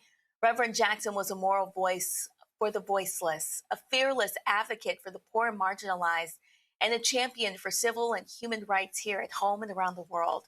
I've been honored to know him personally, to walk beside him, to march with him, and to stand with him in the continuing struggle for justice. From my earliest years to the night he stood by me during my first election to Congress, and throughout the years since, Jesse was a great friend and advisor who will always remain in my heart. Even in his health struggles, his presence continued to remind us of his unshakable belief that democracy thrives when people show up, speak up, and exercise their power. Reverend Jackson helped carry the civil rights movement into the modern era, showing that racial justice, economic justice, voting rights, and representation are inseparable. Through Operation Breadbasket, Operation Push, and the Rainbow Push Coalition, he built lasting institutions that expanded community services, economic empowerment, and political mobilization. His presidential campaigns and decades of grassroots activism strengthened civic engagement, deepened Black political power, and proved that a Black candidate could compete on a national stage. His distinguished life of activism was recognized with the Presidential Medal of Freedom in 2000. Reverend Jackson's leadership shaped movements. His courage opened doors. His voice stirred the conscience of a nation. He taught us to lift our voices and to keep hope alive. Today we honor him by carrying his charge forward. We will keep marching, we will keep fighting, and we will keep hope alive. Representative Jasmine Crockett said this: we lost a giant. Reverend Jesse Jackson was fearless, faithful, and relentless in his pursuit of justice. He didn't wait for permission to demand equality. He organized, he mobilized, and he built real political power for Black communities and for folks this country tried to leave behind. He forced America to confront his hypocrisy and expand its promise. Because of his courage, more of us have a seat at the table today. My prayers are with Representative Jonathan Jackson and the entire Jackson family. We honor Reverend Jackson, not just for what he said, but for what he built. And the Chicago Teachers Union said, we are heartbroken to hear about the passing of Reverend Jesse Louis Jackson Sr. He was our superhero, our civil rights leader, our moral compass, our giant, our American patriot. His life reminds us that hope is not a slogan, it's a discipline. It's built in church basements, union halls, educational communities, and chanted on picket lines and on the streets. It's sustained through coalition, struggle, and solidarity. To the Jackson family and all of us who love him, we send our deepest love and gratitude. To the people of Chicago and beyond, we say what he taught us to say: keep hope alive. Roland, that's just some of the reaction pouring in about Jesse Jackson Sr. Oh, indeed, indeed. Brittany, we surely appreciate it. Folks, I shared some photos. If y'all have that, let me know. I often would see Reverend at NBA All-Star Weekend this weekend. It took place in Los Angeles. Obviously, he wasn't there. Son Yusef was there. And I remember at one of the events introducing him to Larry Bird and others. And NFL released a statement, NBA did as well. Here's what I found to be very interesting, Randy, and I'm going to go Lauren as well. It was crazy. Reverend Jesse could roll up to an event. He ain't had no tickets. He ain't had no credentials. And he gonna end up on the floor somewhere. I remember that was a boxing match There was a boxing match in Chicago.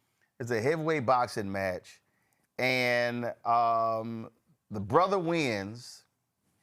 Reverend is in the ring.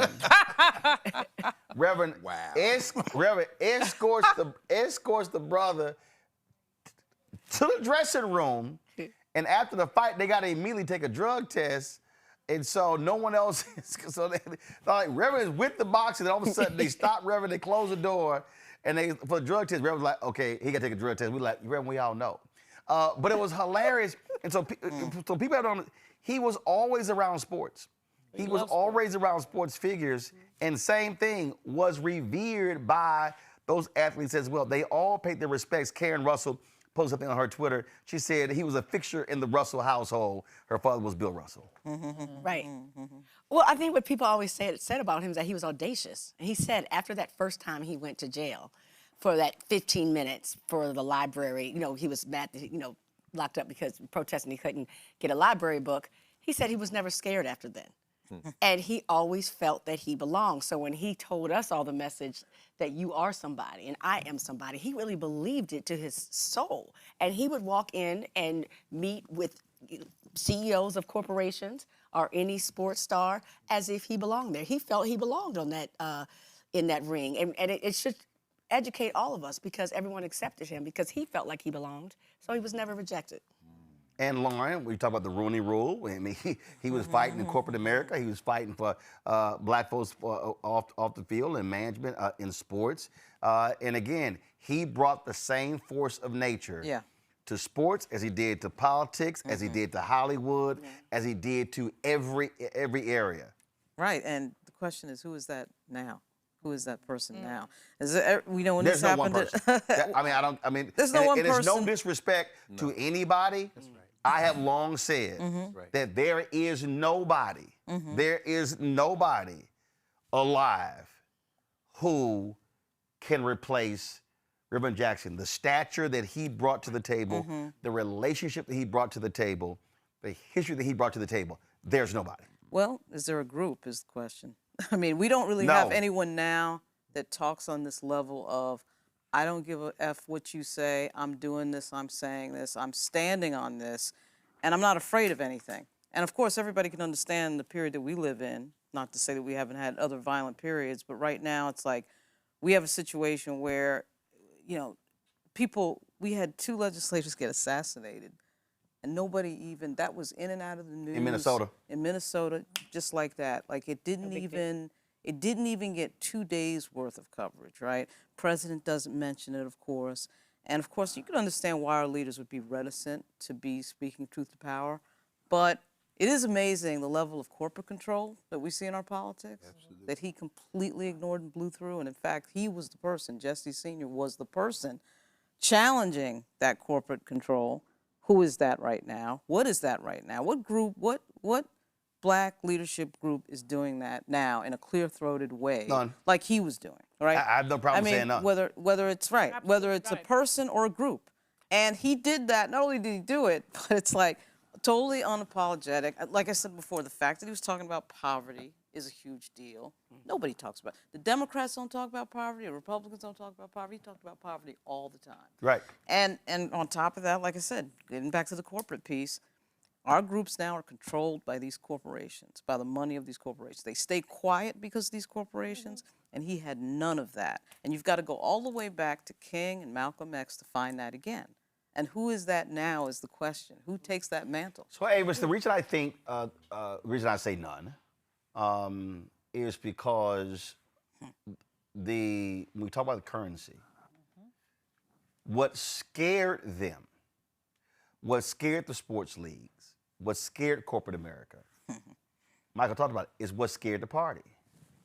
He could bring the army with him.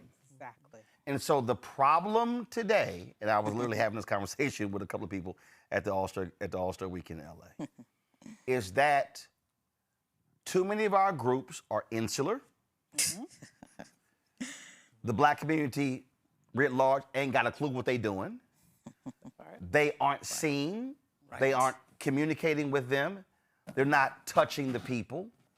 I had some fool who's on social media rolling the community being trying to get with you. I was like, first of all, fool, we ain't never heard of you. This little ignorant pastor out of Detroit. I was like, we ain't never heard of you. And I said, I know how many black neighborhoods I can walk into. I'm like, what the hell are you talking about? And that's part of the deal. The fact that Reverend Jackson, as Jeff said, would rather go to a soul food restaurant than Ruth Chris Steakhouse, because he understood he understood his base. Yes. And so that's and the last point, before you speak to that, is that the reason cats today can't do it is because too many people today are rhetorical leaders. They talk and they speak on social, but there's no work behind it. Go ahead. Right. There's so many things, and you're exactly right. What we are facing right now has been the very targeted and very effective silencing of what I call the nonprofit industrial complex. Yep. Because what happens here is our nonprofits are reliant on foundations as well as corporations, which have both been kneecapped in different ways by this administration. And so as a result of that, they have just been trying to survive what happened to them last year and have been, silenced to a great degree. Before this administration, they were silenced because of the corporate money. Before Donald Trump. I would say both. I would say both. That I would say funding corporations, and it's not just corporations. And the reason why I'm saying foundations is because he who pays the money calls the tune. Absolutely. The way the nonprofit industrial complex works is you don't get to do or talk about or focus on those things that you, as the organization, believes may matter. You focus on those things that you get paid to do work on. And those agendas are set by the foundation. So it's all of that. All of that is the problem. It's so funny, Julian. I'm at the NBA Tech Summit, and I'm having a conversation with a brother, Greg. He's our alpha brother, Michael. Don't hate. Don't hate. Congratulations. I might let you celebrate. Oh my! And we were talking about this idea of doing a raise, a money raise. And I've had so many people approach me and say, "Man, you need to do a raise. I mean, you need to build scale." And my response always is, "Well, first of all, going out and raising money is easy." I said, "But if the advertising spigot ain't turned on, then all you're going to end up doing is raising money, spending the money, burning through the money, and you're not going to be able to increase your revenue. Now you're going to be forced out to go and raise more money to pay the first investors back. Now you're diluting your equity." And then he said,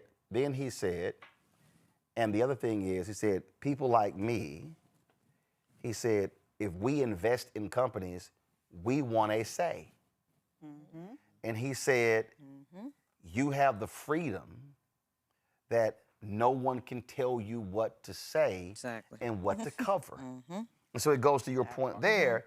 You cannot have so many tentacles in you. So it prevents you from saying what needs to be said, which I go back to what my criticism of so many people was. Too many black folks did not give back and invest. So if you were a company and Reverend Jackson helped you get a $10 million contract, you should have given 5% back to Rainbow Push. Right. No question. Absolutely. I mean, So, because our freedom fighters have to have the freedom to fight and not be handcuffed because, say, a corporation has bought a table or is funding the scholarships. And now they can't say what we need them to say and do what we need them to do. Well, 3 quick points. First of all, you're absolutely right about Rainbow. Reverend, we have, I forget the name of it, but it's like a bureau. It's which basically businesses come on the Saturdays. He tries to hook people up. With the, and that literally goes all the way back to Operation Breadbasket. That's literally what they did. And I could tell you, probably 1 out of 10 ever gives back. Wow. They show up. They smooze. They Saturday morning, they come to breakfast. He calls people out, and they don't give back. So that's number 1. Number 2, we cannot, while this administration has been crippling, I think we do ourselves a disservice if we put too much emphasis on this administration.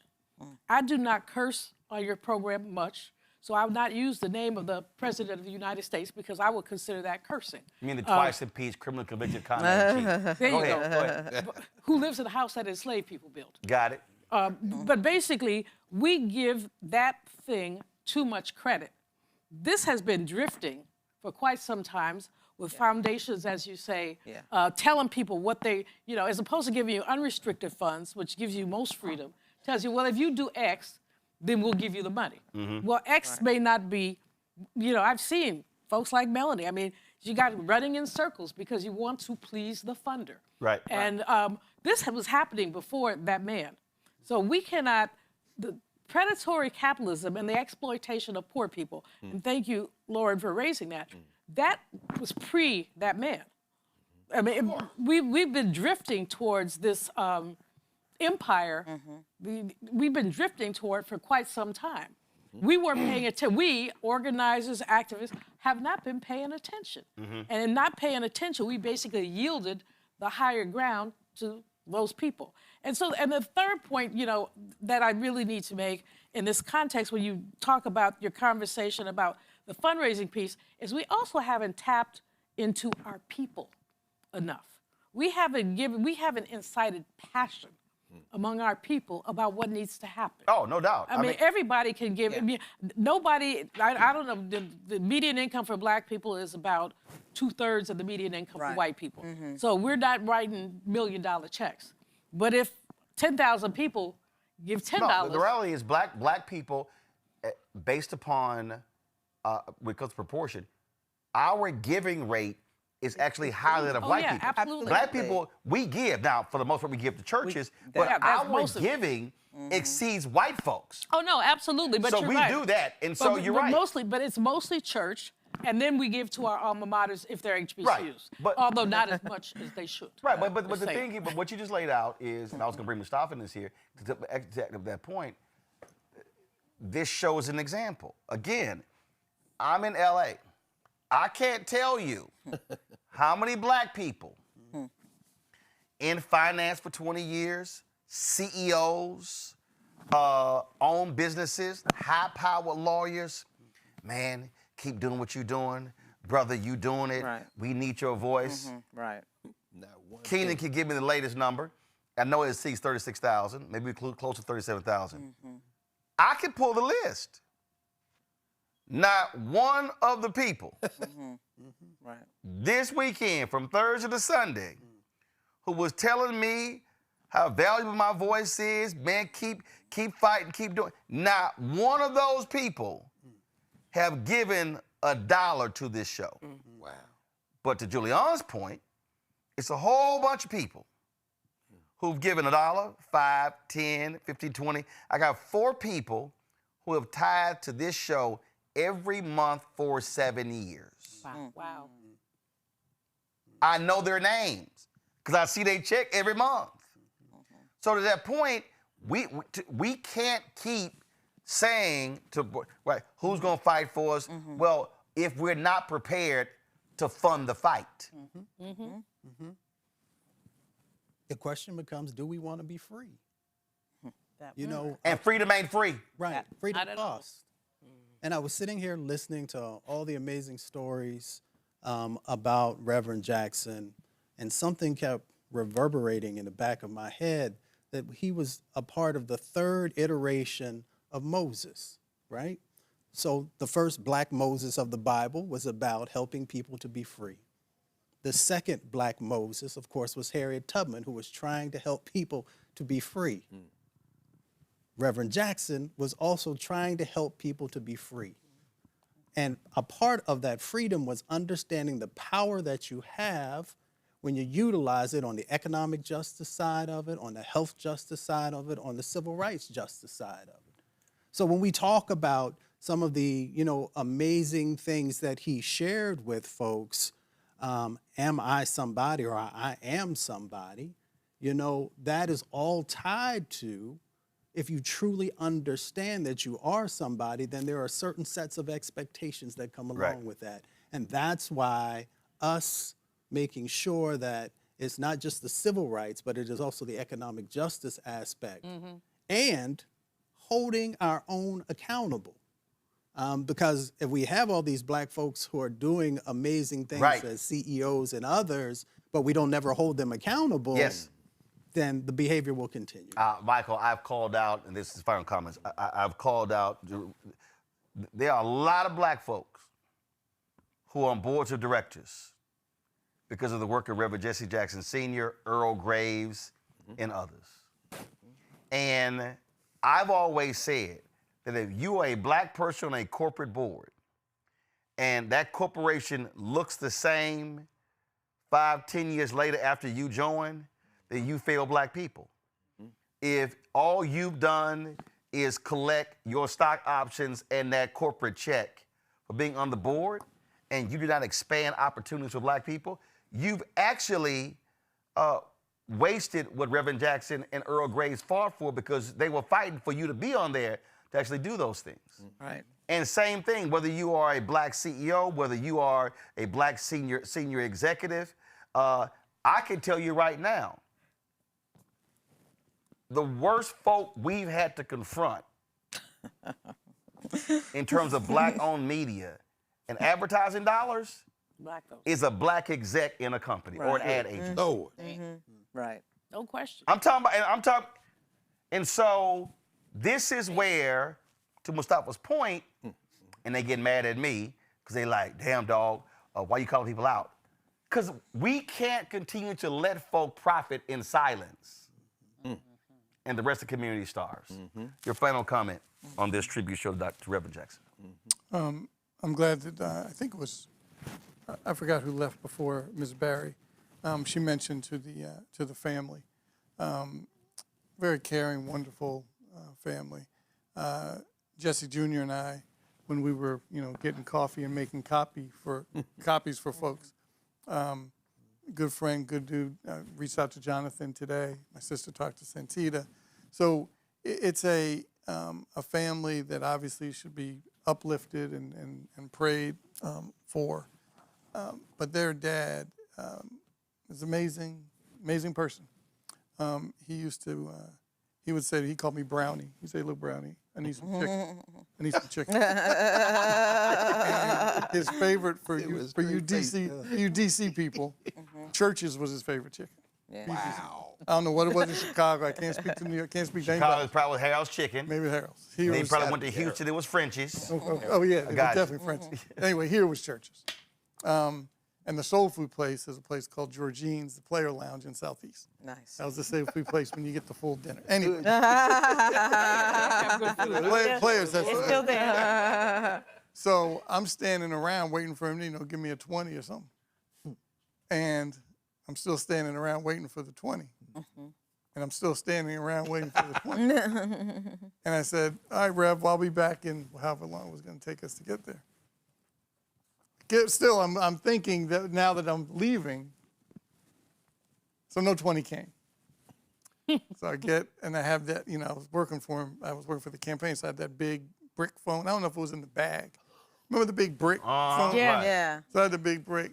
I called my dad. I said, Dad, I'm going to get some chicken for Rev. He said, go get him some chicken. I said, I'm going, but what do you want me? He said, no, you can't worry about that. I'll deal with that later. Go get the guy some chicken. Give him some chicken. Bring it back. I said, okay, Rev. So I'm still thinking now. $20. Right. I'm delivering the currency. You singing Johnny Taylor, my last $2. Yeah. Man, Reverend didn't want to hear it, but You funny. If he could walk into a boxing match with no ticket and go into the ring, what made you think you would get some money You're from right him? about that. That's a good point. And the first time I met, what title did you give the guy that lives in the house that slaves built? What do you call him now? The twice impeached, criminally convicted commander-in-chief. First time I met him was at the Mike Tyson fight. Right. Mike Tyson, Michael Spinks. Yep. Did I say it right? Yeah, I got it. Okay. Yep. 91-second fight? Yes. So my dad and Rev. Your guy bit? No, that was in the Holyfield. No, this is when he put Michael Spinks. No. This one didn't last that long. He put Michael He didn't have Spinks time to bite him. He put him. Right. So Jesse Jr., my father and Rev went to the fight, and that's when I met Mr. Trump in the buffet line. And Reverend and I, so I'm getting some chicken wings. Reverend said, man, put those back. I said, Rev, just give him a little plate. You pleading. Because he wanted the wings that I wanted. So I put mine back. And he takes the little clamp thing and that's my man. That's hilarious. Julian, your craziest Reverend Jackson story. Well, I first met Reverend Jackson in 1973 when I was an intern at Essence. And Lynn Taylor, who used to be with Rainbow, went to be PR director at Essence. So she takes me to a Push Expo, my first one. I wasn't 20 yet. And she takes me, we go to this place, I don't know if it's still around, called the Soul Queen of the Sea. It was in Chicago. And they had these wonderful buffets. So we said, Lynn says, come join us. So, and you know, Reverend liked to eat. So we sat down at the buffet and we're eating. And we sat there so long, they changed the food. I mean, they changed the food from lunch to dinner. Right. And Lynn kept saying, Reverend, you have a meeting. He said, no, I'm not finished eating. Then he said, I don't know what else they gonna put out. Because they were putting out different kinds of food. And, you know, and then he said, I'm not eating more unless you guys eat more. And I told Lynn, I said, I can't eat anymore. She said, you have to. She said, because we want to keep Reverend hanging out as long as we can. And then he said, he looked at me and he said, you're too little. You need to eat more. I'm like, Reverend, I am of average size. And I do not need to be any bigger. I have a fat phobia thing because I have larger siblings. I do not ever want to be that large. So I'm like, no, I'm not eating anymore. And he just talked about me like a dog until I finally, he went and got me some mac and cheese and put it in front of me and said, eat it. And so I'm like, okay. But that's my funniest, I mean, that was when I first met him and with Lynn, and that was funny. And we had just taken over this poor lady's restaurant because there were about 8 of us, and the people kept changing and the food kept changing, but me, Lynn, and another brother, and Reverend, the 4 of us held down the table for the whole time. Rebecca, final comment.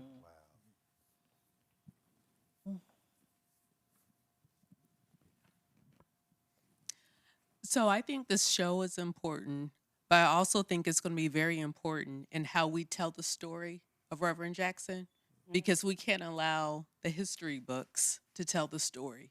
Because if the history books tell the story, They'll lie. They'll lie, but even worse, all of his accomplishments, they would give credit to those white politicians. Oh, yeah. True that. Greg. It's important to the Black Star Network, what we always say, independence. I agree with what Cliff said. You know, if this country is here in 50 years, and I'm not at all sure it will be, even the world for that matter. We watched what Marco Rubio's insane speech last week. You know. It might not be 84 and 88. It might be 72. Because it's clear this thing is being renegotiated. Yeah. And Jackson's instincts, his missteps, his triumphs, speak not just to a singularly unique human being, but to the institutions that produced him. His family, like you said, that speech in 88, absolutely brilliant, but at the same time, he was raised by a community there in South Carolina. That logo on your chest, my niece is there as a first-year student, you know, and she's part of that crew who is now beginning to understand who Jesse Jackson is. Because they didn't know. My students didn't know, don't know. But it's our responsibility, as you say, Rebecca, we got to help them know. That's right. The church, SCLC, everything we've talked about tonight and more. One name we haven't mentioned, though, that we should raise because it speaks to the brain trust staff to Jesse Jackson, the great Juan Walters. Oh, yes. I Those political scientists at Howard. Oh, yeah, you did. Oh, yeah. I'm just thinking, I mean, because the vision, those thinkers, you know, I think finally Jackson was the bridge between all those generations that fought apartheid, and since then, and yeah, Lauren, I don't know where this is going, but I know it ain't going nowhere with these politicians we got now because they are not part of that. Okay, They so benefited, curse but they are chicken not shit. part of this. Yeah. Lauren. The curse. Wow, there's And so don't much forget to Ron say. Daniels. Eat Ron Daniels too, absolutely. You know what? I just really, I just really just, the thing I think about is watching him on TV. I was, a little nerd kid that liked politics. My first convention was actually '92, Madison Square Garden. My dad was a cop, and he just walked me into that, right? So I didn't, in person see '88, but I saw it on TV, and I remember thinking that in '84, Mario Cuomo, of course, is governor of New York, and he did the Shining City on the Hill speech. I remember that so well, even as a kid. And I always thought the Jackson speech 4 years later was a counter to that speech in a way. Even though it may not have intentionally been, it kind of felt like it was. But at any rate, I was glued to the TV for Reverend Jackson. I also was in Grant Park for Barack Obama. I didn't see Jesse Sr. there. I could see from where I was sort of in a little media area. I could see the president-elect clearly, but I never saw Reverend until, of course, the famous photo of him crying in the crowd. Absolutely. At any rate, I just think the sweep of history that he covers, we see these photos today. I saw several photos. I actually thought they were AI when I first saw them, but they were coming out from the King Center, so I read that I believed them. But anyway, the early photos of him and Reverend King, MLK, and it's incredible, the sweep of history he covered. He started so young, and he, of course, it's like, 12 years after Shirley Chisholm, and then he ends up being the person who propels the first black president of the United States into office. It is an incredible run. And what can you say? Roland, the 7 minutes that you played, I've heard that so many times, and listening to it again, you never get tired of it. Nope. You never get tired of it. Classic. And when he does that run at the end, and he just says the words, "Keep hope alive," I also just would end by saying this. I like that the director didn't F it up. You get the pictures of the faces, black and white, reacting to him. Yep. So many times we see a speech in person. You maybe go back and see it later. This is, of course, the age of the VHS, but thanks to C-SPAN and everybody else, you can see the proper movement of the camera to people, black and white, reacting in real time, standing up and clapping. You can see people in the place that don't seem to be Jackson delegates reacting. It was just unbelievable. I don't think he brought the role of oratory up. Nobody could compete with that after that. I think Barack Obama, of course, as a younger Barack Obama, probably saw that and said, I've got to at least try to get to that, but nobody can get to it. Amazing. Obama gave a nice speech. Yeah, absolutely. It is not in the same discussion as 84, 88. I mean, listen, I made tough grade when it comes to speeches, and Barbara Jordan's speech is not in the same discussion. Yeah, there was some really great speeches. Ann Richards gave a great speech. Yep. Ain't in the same discussion. That close right there. Hold on. No, I gotta go to Avis. Unbelievable. Yeah, for me, I just keep coming back to the fact that his life has really laid the gauntlet down for what we need to rise up to today. And when you made that statement, which is absolutely true, that there is no one person, nor one institution that covers the breadth of the contributions that he made to this country, I really think that we need to say, what does that say about us? What does that say about us in this moment? And what does that challenge us to do now? And finally, your point about supporting our organizations, we have to be willing to invest in our own freedom. Period. We have to be willing to invest in our own freedom. Freedom is not free. And especially in this moment, this actually, whenever there are things that happen that are bad, I also believe that they are also oftentimes a seed to a new beginning, a new revolution, a new perspective that can end up in a very positive direction. And if this creates the need for Black people to not to put everything on the line merely for inclusion, but instead focus on freedom and doing what needs to be done in order to be fully free, everything that is happening today could ultimately be for the better. And we get there when we follow the lead that his life has provided. Randy, your last before I go. When I heard the news today about 5-something in the morning, I really believe in something about divine timing. And of course, it's always sad when we lose someone, especially someone as great as he. But we need his voice so badly right now. And we're going to hear it more now because he transitioned than we would have had he stayed. And I said, isn't that just a gift to him? That all the words that he says, the encouragement that he gave us, the roadmap of what we need to be doing today is now going to be reiterated over and over again at a time that I believe Black Americans and actually Americans need to hear it. And so I said, there's something about the timing of now. I mean, even here in the speeches that we've heard today and the words, that's going to be repeated for these next upcoming weeks, and we need that so much. So those are my thoughts. When Sidney Poitier died, when Cicely Tyson died, their deaths were pretty much a blip on the radar of mainstream America. In the case of Sidney Poitier, he had been out of public view for quite some time. Even when Robert Redford died, really wasn't a lot in terms of coverage that one would expect. Robert Duvall just died. And so what often happens in our society, if a person is not constantly present and constantly in our face, then folks just sort of allow them to drift away. And we don't spend much time talking about them, reflecting. When that man died, Harry Belafonte, we did tributes for 2 weeks. And there were people who hit me and they said, man, that's a lot of tributes. Not enough. I said, he died at 95. I said, Harry Belafonte literally lived 10 lives in one life. When you talk about the continuum from Paul Robeson to MLK to Nelson Mandela, that was Belafonte.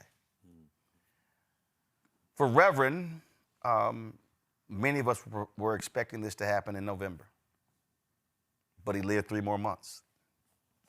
And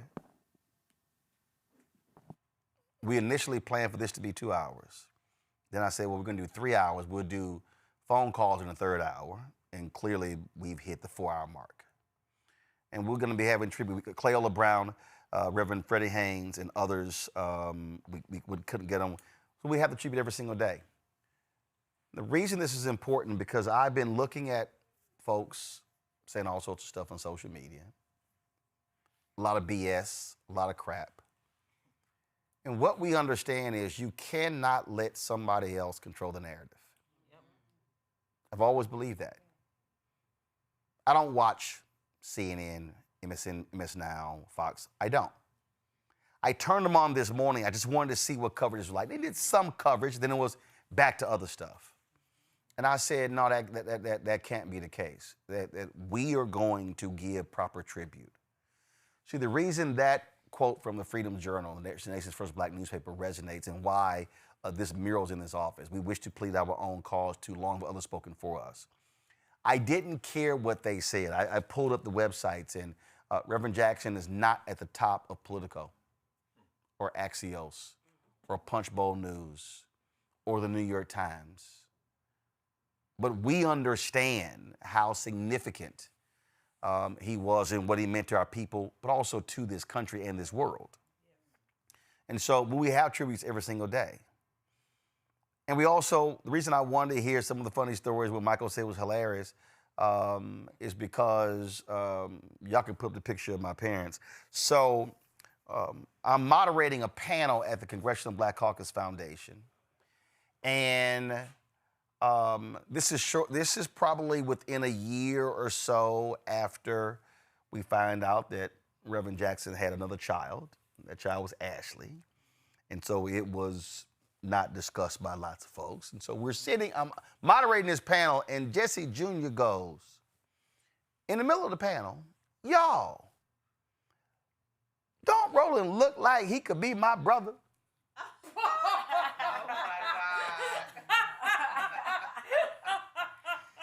And Reverend Jackson goes, take the birth certificate. Now I'm moderating the panel, and I go, clearly we've gotten over the baby. Yeah. That's my response. And the room cracked up laughing. James Bevel was in the room. It was hilarious, crazy. I would ask that child if he took his meds that day. I'm trying. So I'm in Chicago. My parents come to visit, and it was some reception or something. That photo was actually for the MLK Memorial in 2011, but it happened. But it was before that. I was like, Reverend, this is my daddy. This is my mama. And as you can see, I look like both of them. And he busts out laughing, they laughing, he's hugging them. He's more like a son. And that was always, every time I would see him, he was like, you look like you be my son. And I was like, here you go again with that. So between the Alpha and Omega thing, that was always a thing. So it was always hilarious. But Reverend Jackson's, his humor, so with all the seriousness, he also had fun. It was so that everybody has these crazy, hilarious stories dealing with Reverend Jackson. But he also had this ability to talk about with media to cause you to end up writing some shit you did not have planned. Reverend Jackson would call you and would essentially talk his way into you writing a story about him on a topic. So that happened a lot when I ran the Chicago Defender, and I was like, why is he calling me? And he always knew how to call, but right before a deadline.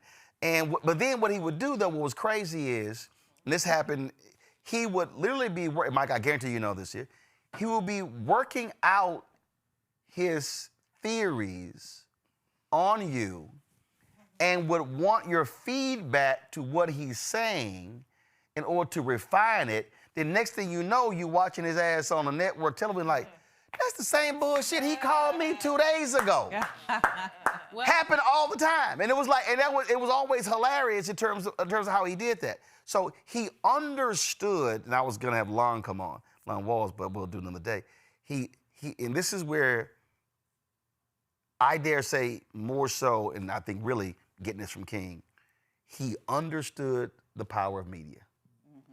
And he understood that mass media served a purpose. And he knew how to speak in sound bites. He knew how to articulate a point. He knew I can be short, I can be long. And that also was a part of the power because he combined his eloquence, his knowledge, his expertise with media. And all those things came together and people forgot he had a show on CNN. And so all of that all fused together what made him him. And he was, got elected here in D.C. Yeah, Shadow Senator, absolutely. I wish the local TV people know that. I did an interview earlier. They didn't even mention it. I was kind of like, y'all might want to do some more research here in D.C. But we're going to close with Joy. This was at the 100th anniversary of the commemoration of the Tulsa Race Massacre. We were set up out in front of the historic church there. We were doing interviews. Y'all have the photo. Y'all have the photo. It's the photo of me and Reverend Jackson. Brandon Bell with Getty Images captured this photo. Reverend came over, and he came over. I think we did an interview. But he came over, and Brandon captured this photo here, and he sent it to me. I've been trying to find Brandon's damn email, but this has the Getty Images watermark, and I think that encapsulates our relationship. I thought a lot of him. He thought a lot of me. I greatly respected him and his family as well. And there's no doubt, so many of us, millions across the world, were saddened to find out this morning that he had transitioned to an ancestor at the age of 84. Let me thank everybody who participated. Let me thank our staff, because we normally do 2 hours. We went way over that, this 4-hour show. We will have more tomorrow. The family will release funeral details. We will have complete coverage of that. So if that means it's in Chicago, if there's something in North Carolina, South Carolina, we're going to be on the ground live covering that. Who preaches his It's a good question. I've actually I raised that question over the years. First of all, a couple of questions that I raised over the years. I said black people will rue the day when Reverend Jackson is no longer on the scene to the point because irreplaceable. Then same thing, because he was the eulogist at the funeral of so many different people.